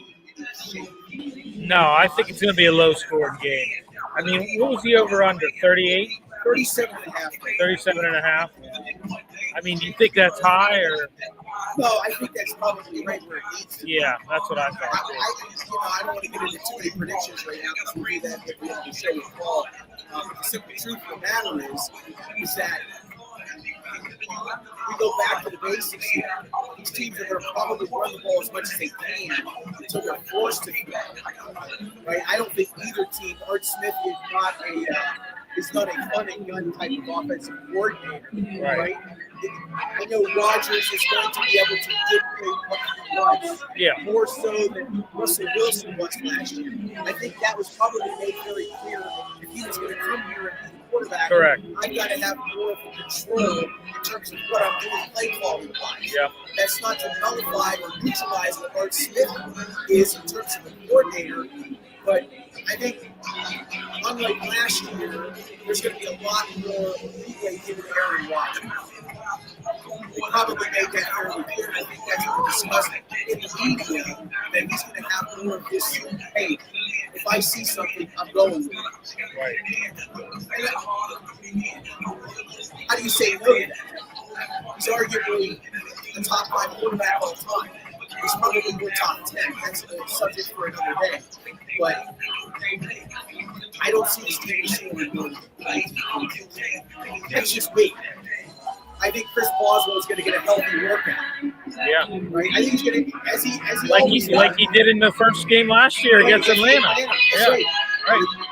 6 field goals. Correct. Yeah. 6 field goals. And they ended up losing that game strictly because of Boston. So there they go. I think just looking at some of the other games here, as we're Kid Sig Picks segment, we'll talk about why I call it Kid Sig's Picks here in a few moments. Browns and Bengals, again, that line is dropped. Maybe the Sharks and Vegas know something about families. The home dogs in the NFL have traditionally always been good value, not just to play the points for money line as well. A good sharp friend of mine in Uniontown, who we didn't touch Rhino, he actually loves the Browns. He absolutely thinks the Browns are extremely well today. And that's why the line has dropped. That's like the weekend and a half as I'm looking at these things right now. By the way, if you're looking at those lines, right now, Washington now 6.5. That line is up from 5.5 earlier. The Giants catching a touchdown right now. Total is 45.5 in that game. The other 1 o'clock games today, we've got Jacksonville now 4.5. That line's up from 3.5 against Carolina. That total is 46.5. So the experts in Las Vegas, I think that's still a video for you here. We'll talk about the Ready to find back in Florida history. Jack Lambert. Their win total is sitting at 6.5. I was in Las Vegas.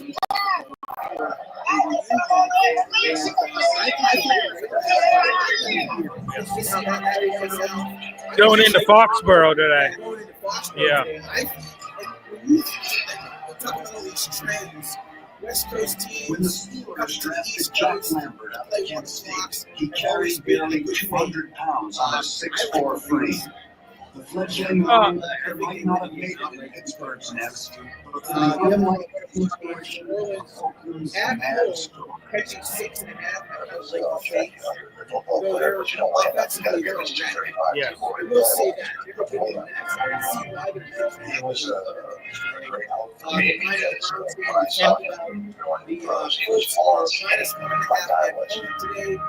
Over time now, there's kind of becoming this understanding that small running backs have an advantage because a lot of times linebackers can't see into the backfield.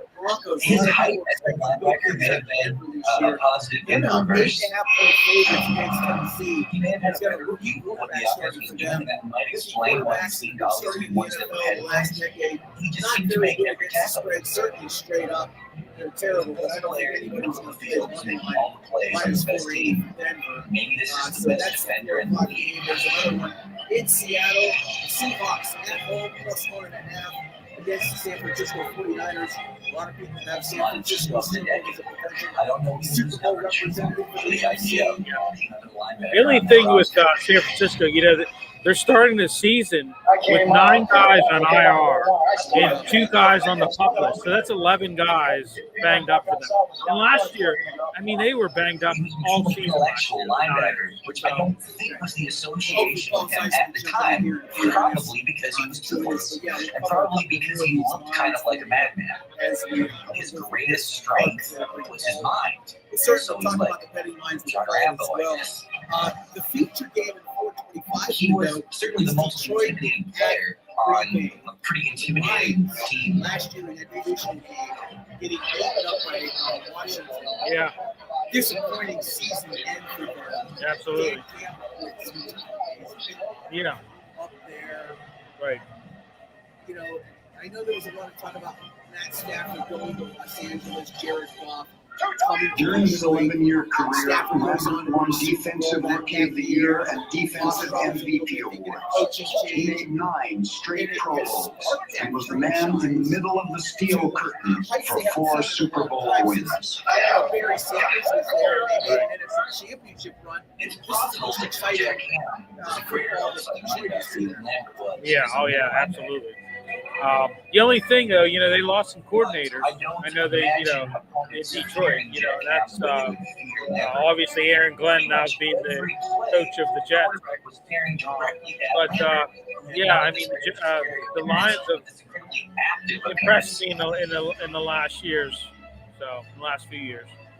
The other late game at 425 is Houston at the Rams. The Rams are laying 3 that total is 53 right now. The late game you mentioned, the Quarterbacks couldn't skirt past Lambert, who became a frequent visitor to opposing backfields and a permanent fixture in Steelers lore. Minnesota at Chicago. The Bears likes to sort of perceive itself as having certain okay, so that wraps up the second hour. The third hour, just a few moments.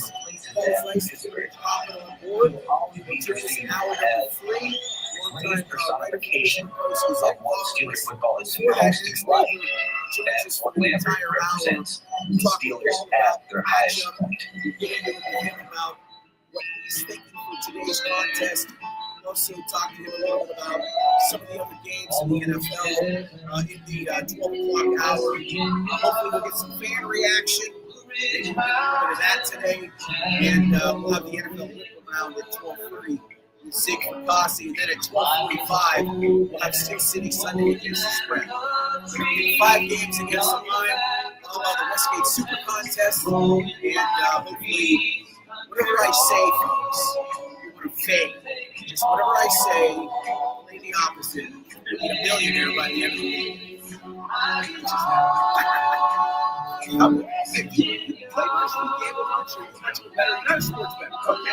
I am not a sports bettor. I don't know. I'm not a sports bettor. No, I'm not. Probably smart on your part not to be wagering money. Yeah. I don't play much myself these days. I don't wager.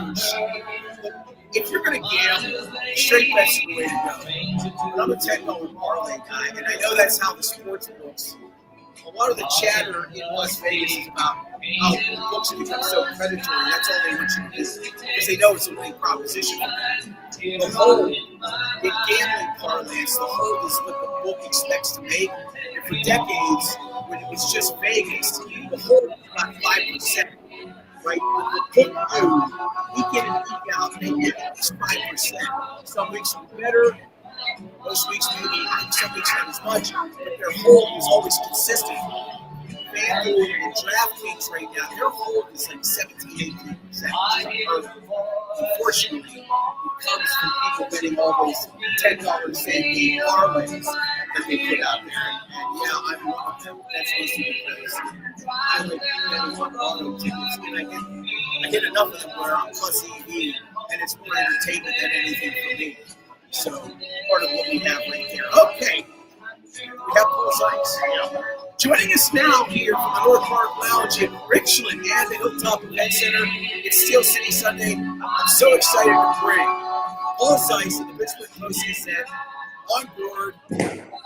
It's been a long time. Paul, how you doing, sir?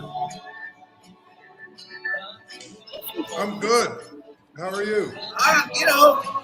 We're fighting through a few things here, but for the inaugural broadcast, I'd say we're back above 300 at least. I'm not hitting the Mendoza line, and that's always important. So, What's with the music?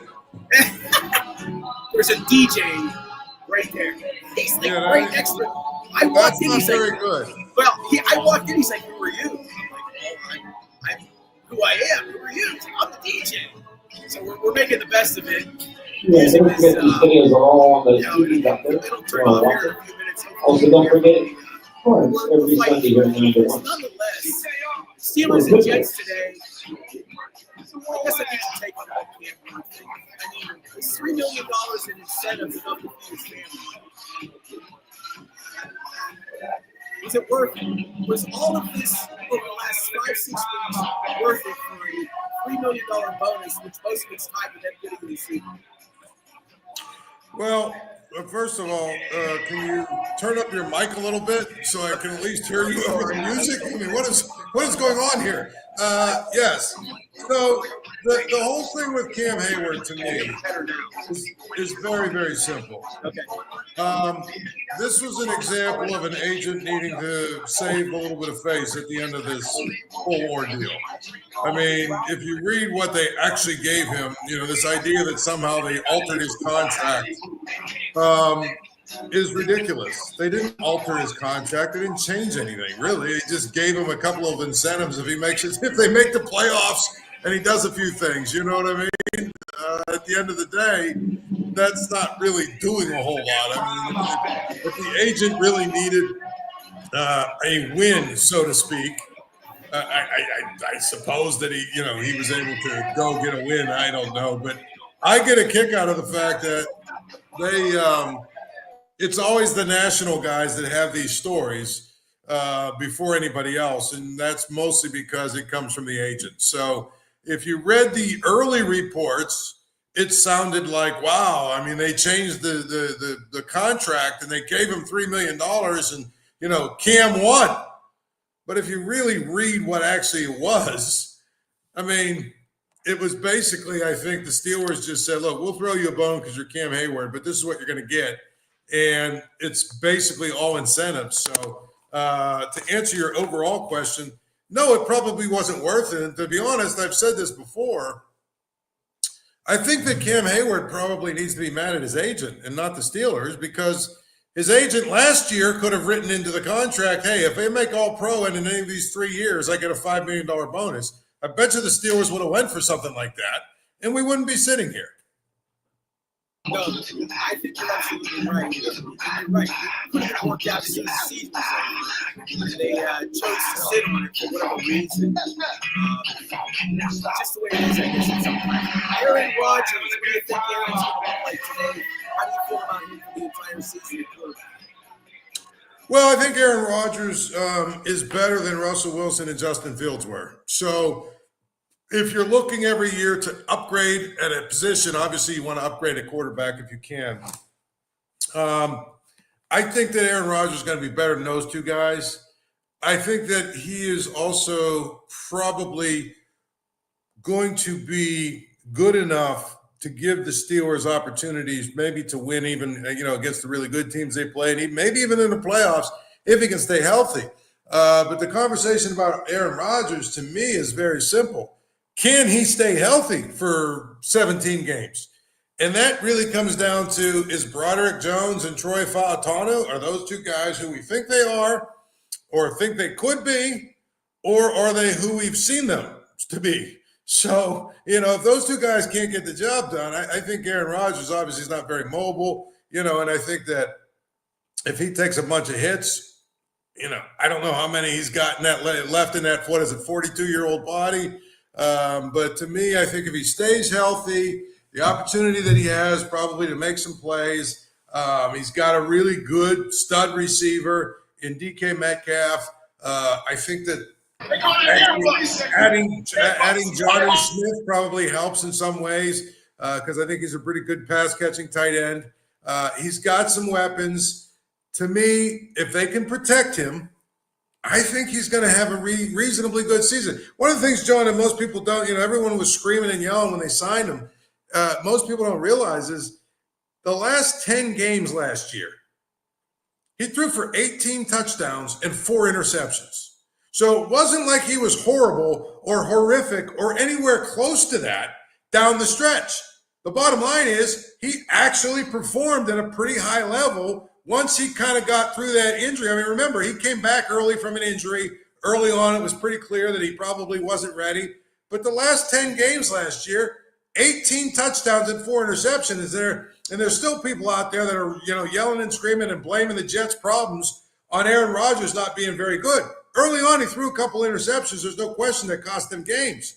But at the end of the day, I thought he played pretty well down the stretch and gave them a chance to win games. So I think as long as the Steelers can protect him, he will give them a good opportunity to win games. Be a question coming up. LeVar is eligible to win this. Drafted in 1970, retired in 1983. This cornerback set the Steelers record. CD cornerback set the Steelers record. Mel Blount is the answer. Before I can even get it out of my system, he got it. Mel Blount, drafted in 1970, retired in 1983. He set the Steelers record for TDs. I'm sorry, interceptions in a season and interceptions in a career. Congratulations. Thank you, over there.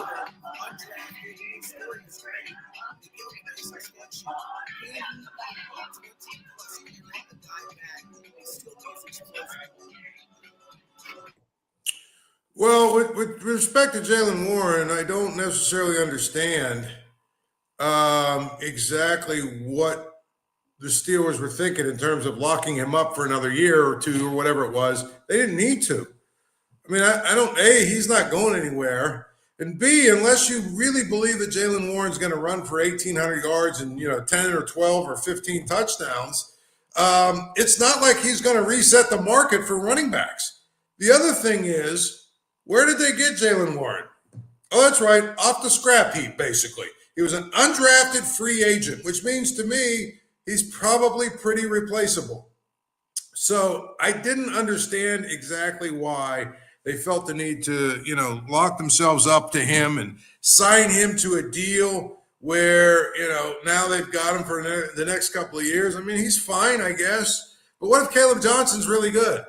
Now you've got a young guy who you're probably going to hold back a little bit just because you signed an older guy to a deal. So, I mean, I think Jaylen Warren is fine. I don't know that he's going to be nearly as good as the premier lead running back as he was the guy that came in as the change of pace back. And I think that's a big, big thing to watch.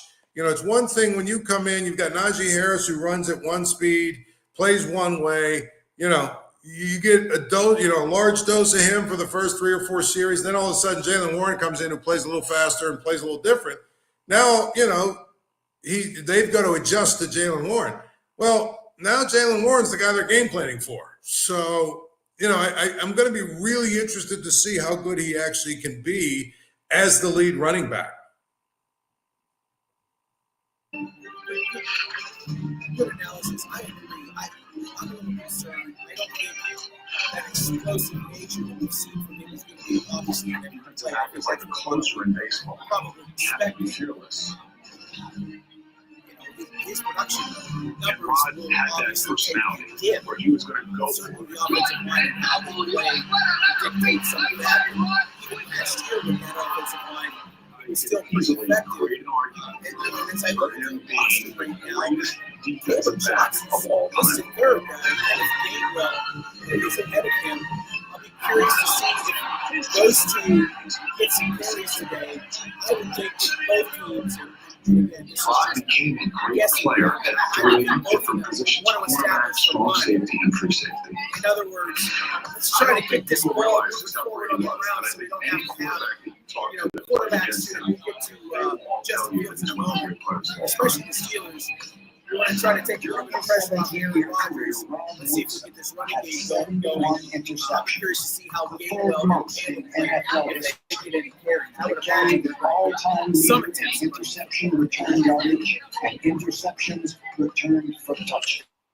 Well, I think you were asking me about the running game and how they can get it going. I mean, Jonnu Smith to me is going to be a key just because I think he's probably your weapon too. And I think with DK Metcalf and Jonnu Smith, you've got to be able to stretch the field a little bit and make teams worry about, catching passes and big plays down the field. And I think one of the things about today's game that's interesting is, and I didn't see the latest, but I think he's playing and I think he's healthy, is this Sauce Gardner is probably one of the top, 2, maybe 3 at the most corners in the league. I mean, he's that good.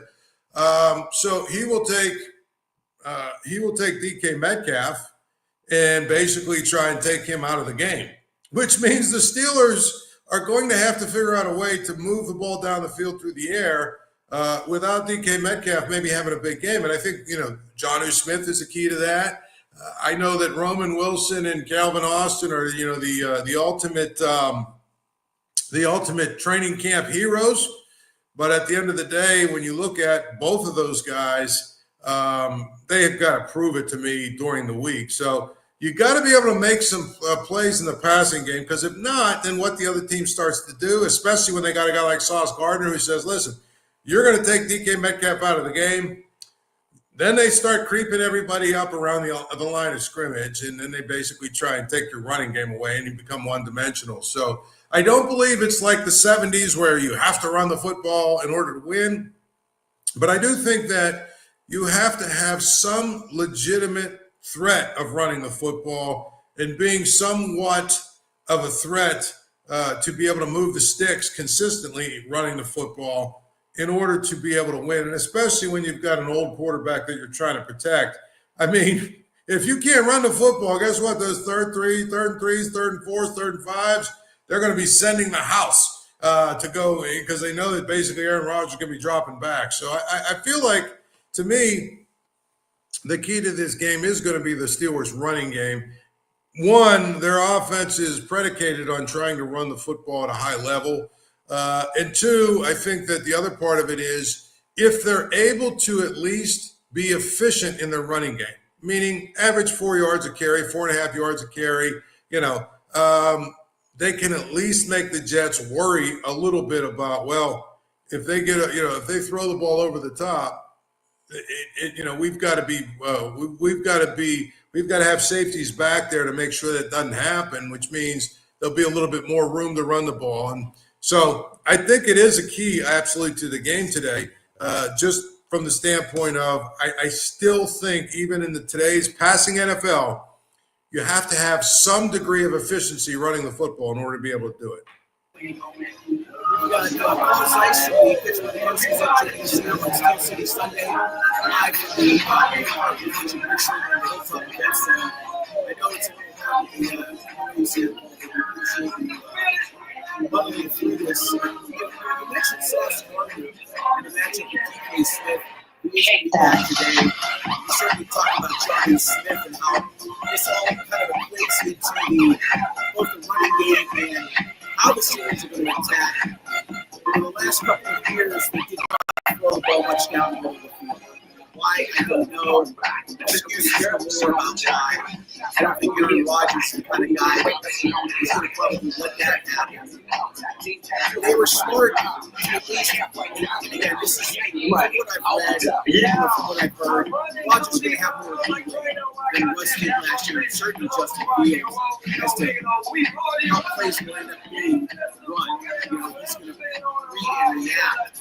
The team will definitely be able to adjust to that kind of play. Metcalf, definitely a tough matchup with Sauce Gardner. I'm excited about having on this team. It's only 27. He had Russell Wilson for the rest of his career. 2 seasons with Geno Smith. Put up decent numbers. Again, got an aging quarterback. I know this is going to be a tough matchup for him, but he's always going to get the top corner of any team he faces. But he's a legitimate threat. Every day I'm shuffling. I don't think he had that the last few seasons. What about George Pickens? He's been a head case on Malcolm today. Metcalf hasn't been that. He's been a legitimate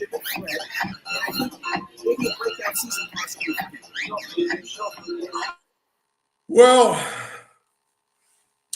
I think one of the things is George Pickens probably was inconsistent as a threat, but he was a little bit of a threat. You had to worry about him.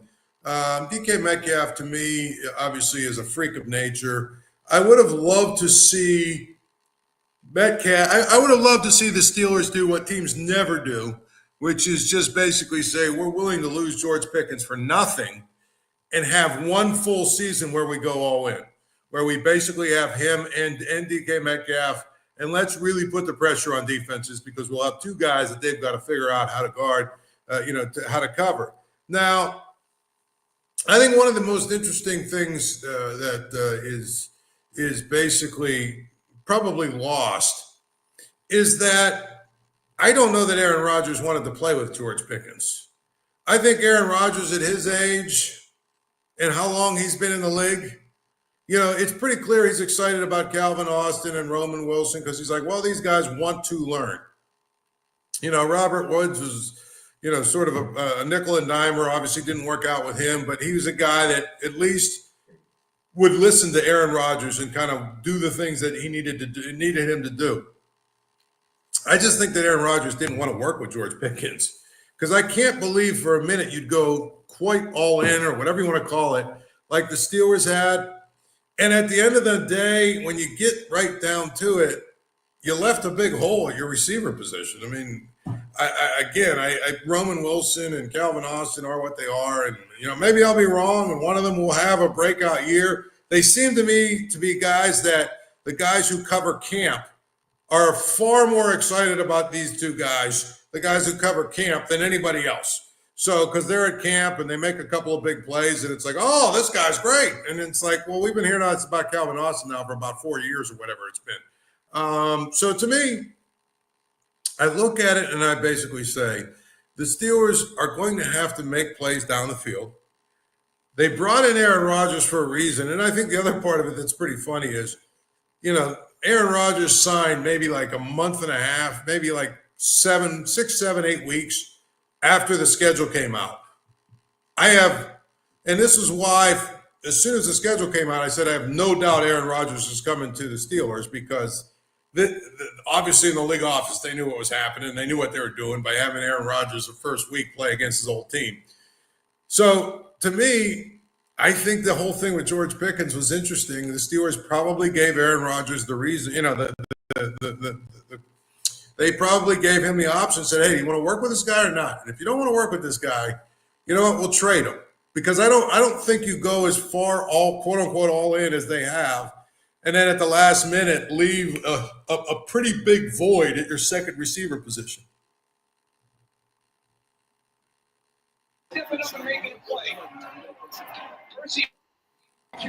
Hey, Paul. Can you hear me? Yep. Hey, quick question for me. You think the Steelers are going to do a lot more 13 personnel this year? There's 3 tight end sets. I think they will. I think they'll do 3 tight end sets probably in certain situations, but I'll be shocked if we see it more than like normal. And what I mean by that is, I think there'll be some running situations where they'll do that or some short yardage situations where they'll do that. But I kind of think maybe some running downs we'll see Smith or Freiermuth and Washington, obviously. And then in obvious passing downs, maybe, Freiermuth and Smith. I think what's amazing is the Steelers have 4 tight ends on their roster, and 3 of them are not very good at blocking. So to me, if I'm the other team, I can probably figure out when Darnell Washington's out there, they're going to try and run the ball. But no, I don't think we'll see. I know that there's a stereotype or whatever about Arthur Smith, that he's going to come and do all these crazy things with tight ends. I'll be shocked if it's more than just situationally. You know what I mean? Where maybe shorter yardage situations, obvious running downs, maybe early on, like first downs or something, if they're going to try and run the ball. But I think in general, we won't see that. I think we'll see 2 tight ends a lot, probably more than most teams out there. We'll see 2 tight ends a lot. 3, I think it's going to have to be like certain situations, and that's about it. Falls Ice and the Pittsburgh Post is joining us here on our pregame show. It is Steel City Sunday from the North Park Lounge in Richmond on the Hilltop Event Center. The Lakers and ringside John Phillips. Let's talk about the defense. They've once again quarterback, you got to get creative on offense. Josh Williams in the big Wildcat, extension for and you see TJ. at the end. Jalen Ramsey now, the big quarterback. This defense broke down at the end of last year. Where do you see this defense starting the year off? And this defense, as much as been invested in it, deliver some goods? Well, I think the thing here's a couple things. First of all, I think the defense, if you look at what they did in the offseason, they basically probably made their corner position much, much better, which they needed to. And I think one of the things they did by bringing in Jalen Ramsey, you probably made both of your corner spots better because now you've got a legitimate number one, a Sauce Gardner type. Obviously, he's not quite there, there anymore, but he's still really, really good. He's still going to be able to mark whoever the top receiver from the other team is. He's still going to be your number one guy. That's probably going to help a lot because it means Joey Porter Jr. can go be a number two guy, which is what he is, right? He's not a number one guy. He's a number two. And I think if he's a number two, your defense is going to be better just in that transaction alone, having somebody who is actually a legitimate number one. And Joey Porter now can go guard whoever the second guy is and should be fine. And then you add Darius Slay to the mix, probably as your slot guy. And you know what? I know that Beanie Bishop had like the most fortunate bounces in American history last year, a couple of bounces into his, breadbasket for easy interceptions. But the bottom line is you've made that position better as well. So your three corner spots are all better right now, period. I think that obviously the outside linebackers are fine. Without Derek Harmon, I'll be interested to see how good the defensive line is for a few weeks. I thought, drafting him was a move of brilliance from the standpoint of they needed somebody who was a run stopper, somebody to plug the middle of the line there, somebody to take on double teams, somebody to free up Cam Hayward to make plays. They needed that guy. And frankly, I look at the rest of the defensive line without him, and it just doesn't excite me that much. So I need to see what they have on the defensive line until Derek Harmon gets back.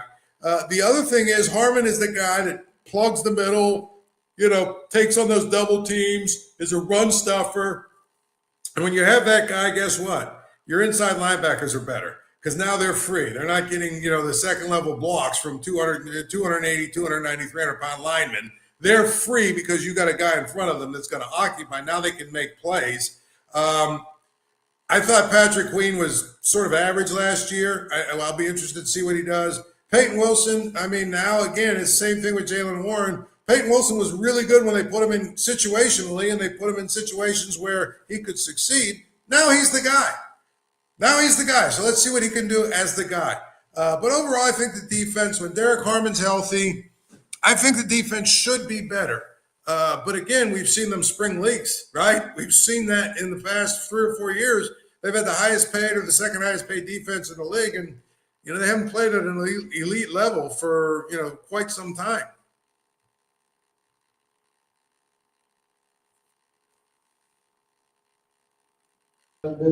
No, sorry.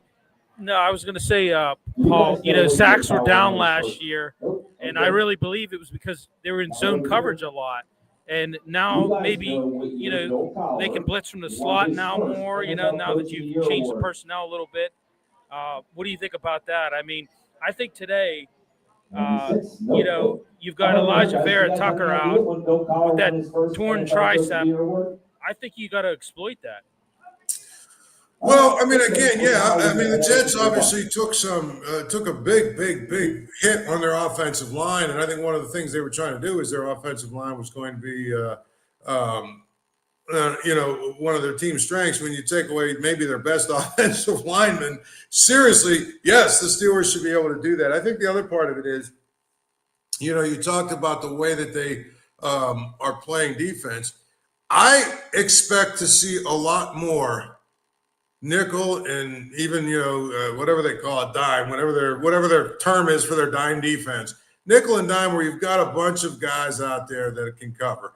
Because a couple of things, I don't know that their linebackers are great at coverage, and I also think that they believe, and especially when they had Derek Harmon, they can play with their front seven. They can play against the run and stop the run, and be able to do that out of their 7 personnel or their dime or nickel or whatever you want to call it.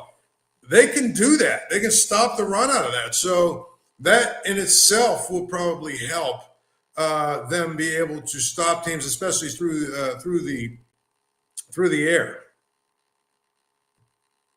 Other thing, we were talking earlier in the show. I think today, expect the Steelers to kind of use a lot of spies. Because Fields has that dual threat ability. Likely you're going to see Peyton Wilson and Patrick Queen. Maybe in that role. But I think you're going to see a lot of spy. To try to contain that, like I said, that dual threat ability. Right. I mean, I think that, obviously it's a different when you're playing a guy like Justin Fields who can run and all that other stuff. But to me, I mean, I feel like it's really important, to understand that you can't devote so much of your time and energy on defense to worrying about a running quarterback. Because, a lot of teams have running quarterbacks. You figure out you got a couple of different ways you can stop them. One of the ways is the guys on the outside just basically contain them, right? So if that's the thing, they can contain them, then all of a sudden you're in really good shape because you don't have to devote a spy. So, I mean, you just want to make sure that it is going to be a real, opportunity. It's going to be a real opportunity for you if your guys on the outside can contain Justin Fields. You can limit what he's doing, and you don't have to commit a spy to him. I think that's so important. And I think one of the things is, these teams all have these running quarterbacks. And so you have to be careful, not to just lose your mind and say, well, because that's how they used to do it in the old days, because you every so often you'd see these running quarterbacks. Well, now you see them almost every week.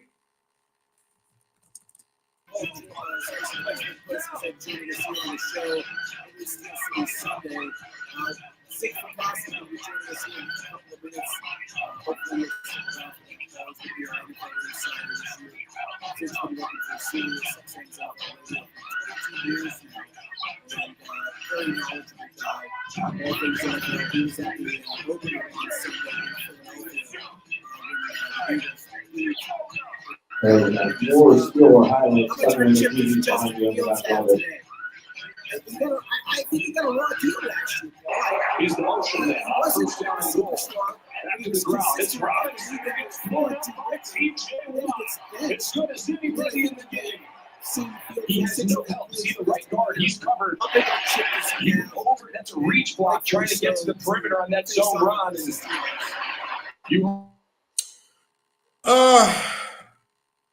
I think one of the things I'll say about Justin Fields is very simple, and that is I'm to the point where I kind of feel like he is who he is. I guess I shouldn't say that, but I mean, I feel like he is who he is. I don't know that the Steelers missed on the boat. The one thing the Steelers didn't do well last year was figure out a way to use his talents, figure out a way to build an offense around what he does well. I think the Steelers also probably were ultra conservative with him. They knew Russell Wilson was coming back. They took the approach, if we can make with our backup quarterback, if we can make it a situation where we can survive and win a couple of games, at least go 3-2, it saves the season until the quarterback gets back that really knows how to play, or whatever however you want to say it. Justin Fields, to me, will make a couple of plays against the Steelers just because he's got really dynamic rushing ability. I just don't fear him making a lot of plays with his arm. And maybe that's just me. Maybe he'll prove me wrong. I just think he's a very inconsistent passer. I think he's a guy who probably is good enough if you build your offense around what he does well and you have a good defense, which is what the Steelers tried to do last year a little bit, maybe you have a shot. But I think if you're asking Justin Fields to, throw the ball more than 20 times a game, you're probably going to be very disappointed most weeks. So, Paul, I asked John early in the show, do you think this is like the last shot that Fields is going to have for, a starting quarterback position? I mean, if it fails, do you think this is it for him or what? Do you think he's going to be a backup for the remaining of his career or what do you think? Or you think he's going to get another chance maybe somewhere else? I think if it doesn't work here, he probably is going to be a backup for a while. The bottom line is he's got talent. He's clearly got NFL talent. If you look at Justin Fields and you compare him to the 32 backups that are out there, or even, backups 90, so it'd be 32 backups.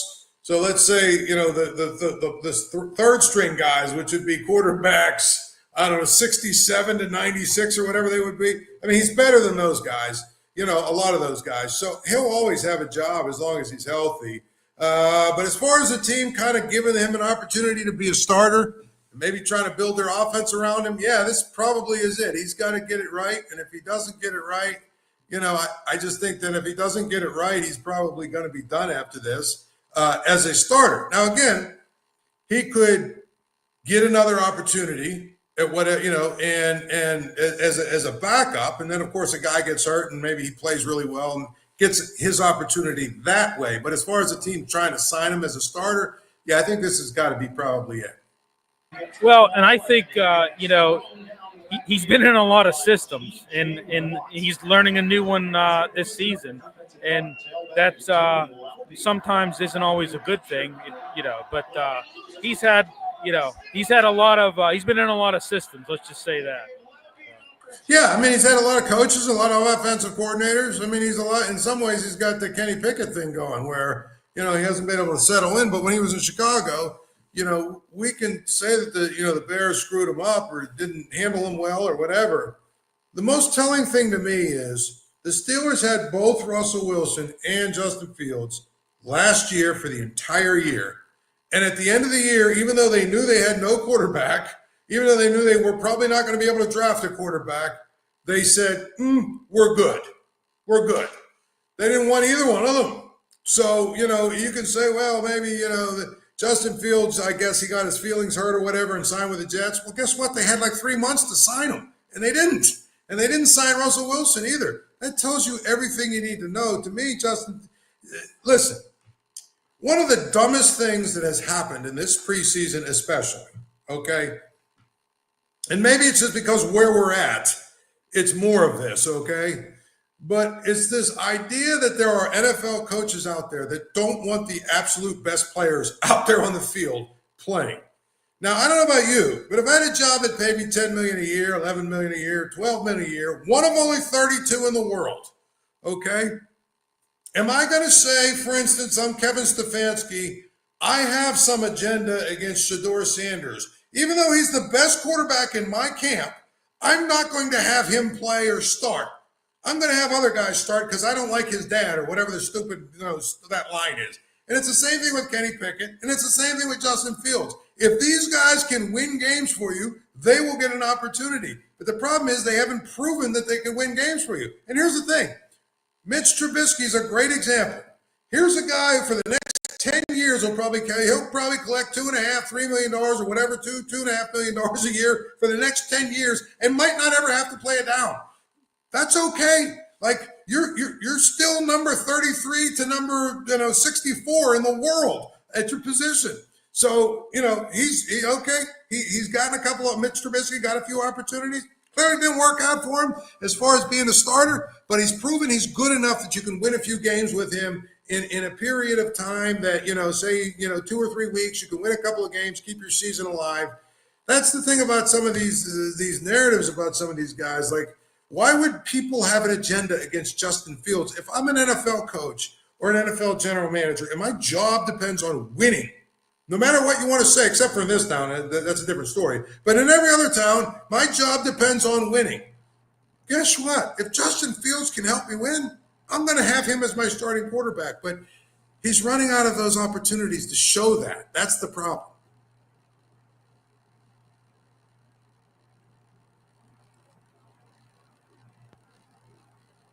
TJ Watt. There we go. All right. And So, Daniel Jones Jones feels the pressure from Highsmith, just not Zig quite able to Fracassi. get away from TJ Watt. You might say maybe you can get that.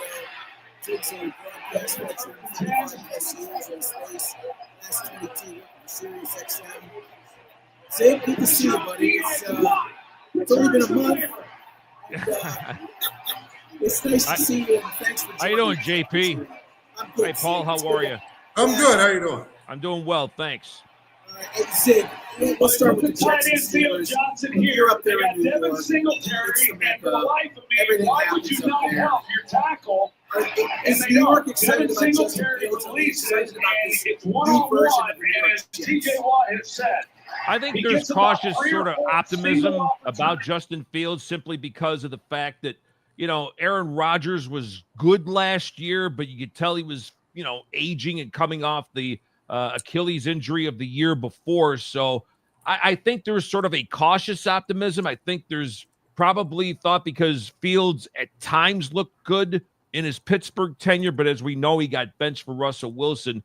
I mean, for the Jets, some would say they haven't replaced Joe Namath, and that was like over 50 years ago, for goodness sakes. But, Sanchez wasn't great. I mean, Pennington was all right, but they've been looking for that quarterback. They're hoping, obviously, you have Breece Hall healthy. They gave Garrett Wilson a long-term contract, and they revamped the offensive line, although Vera Tucker is going to miss the season. So potentially you're starting a first-round pick at the right tackle spot. You've got a young tackle at the left spot. So that's where it could be dicey. But for Fields, and I heard Paul's comments a little bit earlier, I agree. I think he is running out of chances. The talent's there. Maybe the consistency hasn't been. It's probably now or else for Justin Fields and the Jets. Did the Steelers beat to win their first Super Bowl? Zig, you were at the season opener on Thursday night in Philadelphia. A huge start to that game, and then it was just like a dud in the second half. What is it? Vikings, right here. Jeff Carter. Good. Oh, you can't see. Eagles' chances of repeating this year. Neither of us can hear you, John. I apologize. I have another question. All right. Your mic, When we did the can't hear you. Steelers beat to Yeah, win their second JP, Super if I Bowl? can intersect there, I think you said something about, I was at the opener in Philadelphia the other night, the Cowboys and the Eagles. They're still throwing flags. I mean, it was unbelievable, the parade of penalties in that game. What Jalen Carter did, to me, was inexcusable. Even if Dak admitted he spits and he said it's a bad habit of his, the fact that Jalen Carter did it to Dak, that's worthy to me of a suspension. A couple of quick observations from that game. I thought Dallas hung tough with them. CD Lamb, as good as he is, had too many drops, including one late in the game where could have got Dallas to within a game-winning touchdown. On the Philadelphia side, I heard Paul talking earlier about Darius Slay being on Pittsburgh. That's a big loss for the Eagles. They were attacking Adoree Jackson's side. So the Eagles could have some issues in that secondary. You've got a game now at Kansas City coming up for them in week 2, a Super Bowl rematch. Philadelphia, they got by, and I think it was simply because of the will of Jalen Hurts, 62 rushing yards in addition to the passing yards. Philadelphia, if they're going to repeat, they got to tighten things up, especially on the defensive side of the ball. Let's hope we can do better this time around. We're talking to Zig Fracassi. It's the Sirius XM radio covering the NFL. We've got Paul Zeise and Coach Gazette with us. I talked to Paul. Just a reminder, this card you're winning a good starting tomorrow. Thank you all for coming. Sauce Gardner versus DK Metcalf. What do you think about that matchup? I think I'm having trouble hearing you, JP. You mentioned something about DK Metcalf. Versus Sauce Gardner, yeah. Sauce Gardner. Oh, that's going to be a terrific matchup. There's no doubt about it. I mean, you're talking about a guy from Seattle, big acquisition for Pittsburgh because they had to get somebody for Aaron Rodgers, and Sauce Gardner's one of the great young corners in the game. Although last year, John, I thought he was good, but he wasn't Sauce like people expected him to be. the year before. So I think that's an integral part of this matchup today. I live literally 5 miles from the stadium. It's gray, it's overcast, but I haven't seen rain. So hopefully it'll be a good track and it'll be a good matchup between those two. Hey, Zig, how you doing? It's Bill. Bill, what's up, buddy? Not much. How you doing? I'm good. Good to chat with you again. Hey, good to chat with you too. Hey, how about Will McDonald versus Broderick Jones? I mean, you're looking at, offensive line, McDonald coming off a double-digit sack season last year. Yep. And Jones on the other side allowed a double-digit sacks last year. What do you think about that matchup? Well, I mean, yeah, that's going to be brutal. You look at it, the fact is they've got a good defensive line. Broderick Jones definitely had some troubles. So, as well as I do, left tackles are very hard to find. So if that doesn't get remedied right away, that could be a big benefit for Will McDonald, no doubt. Tonight's matchup, the late game, there's obviously a lot of good games today. We've got the Lions at Green Bay. But tonight's game, Baltimore and Buffalo. Which one of those two teams is going to make it to the Super Bowl? Do you think either of those teams make it to the Super Bowl? JP, that seems to be the question in terms of, can anybody unseat the Kansas City Chiefs? And if it's one of those teams, you would hope, definitely either one can.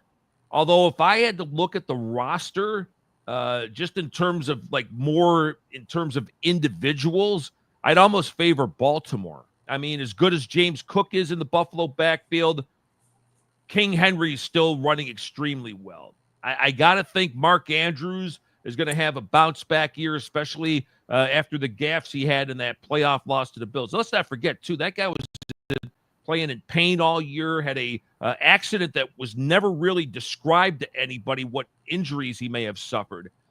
Defensively, I think the Bills play good as a collective, but I think Baltimore with Roquan Smith, you add, some of the guys that they did in that defense. Jair Alexander, if he's healthy. I just think in terms of the personnel, probably more stature, if you will, I would probably give Baltimore the edge. Buffalo plays well as a collective. And let's not forget the former Steeler Ogunjobi and also Michael Hoyt. They were added to that Buffalo defense to tighten up the run.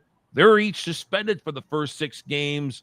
So that could be a little problematic because I didn't like the Bills' run defense to begin with. So that could be a problem. I would think in terms of tonight's game, I'm going to lean a little bit towards Baltimore. And if you had the proverbial pick one or else, I'd probably lean towards the Ravens, although with Josh Allen, you can never sell them short, but probably a slight lean to Baltimore. Zig, I was going to ask you, there's a couple of teams that have got new coaches and whatnot.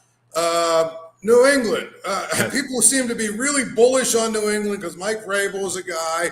I call it, the ultimate Stone Age football. They're going to play mistake-free for the most part. They're going to run, that whole, but back here, I covered Pitt for a lot of years. We had Dave Wannstedt, as the coach for a while. And of course, his motto was any drive that ends in a kick is a good one. I think that's a Mike Vrabel, Mike Vrabelism probably as well. If we end the drive in a kick, it's a good one. I don't know. They still have Drake May as their quarterback, and I just am not sure what he's going to bring to the table. So I'm going to ask you about New England, but the other team that I'm going to ask you about is Tennessee, because believe it or not, they have the number 1 overall draft pick quarterback as their starting quarterback. Now, you wouldn't know that because we spent a whole lot of time talking about fifth stringers, fifth rounders and third rounders and everybody else. But they've got the number 1 overall draft choice at quarterback. So, give me your thoughts on Tennessee and New England. Good observations, Paul. I think New England, maybe part of that up there in Foxborough is because Vrabel was part of the old regime where, if you remember, their first 3 Super Bowls in the Brady and Belichick era were based on tough defense, based on a good ground game. And, the ascension, if you will, of Tom Brady. I think Vrabel has that aura about him, like Nobody's going to push him around. It's his way or the highway. He's already talking about, when I think it was considering they're going to release Kyle Duggar, they're going to say, well, we're the Rats. So you can tell he's already kind of had that sort of input there. I love the addition of Trevion Henderson. I think he could have been a first-round pick. Receivers are still a little thin, although if Diggs is healthy, that helps them out. I think the defense is all right. New England might be a little overvalued, but I think they'll be better than they were last year. I think May does show improvement in year number 2. It wouldn't surprise me, Paul, if it's 6-7 wins and then you're competitive in most of your losses. To me, that would be improvement. And with Tennessee, Cam Ward, I mean, this guy came from Incarnate Word, which is a small school in San Antonio.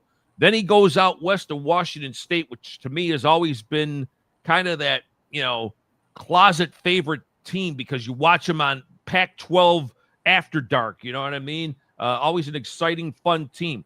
Then he goes to Miami and basically willed a team that I thought was average into one that was unbeaten for most of the year. So the kid has the it factor.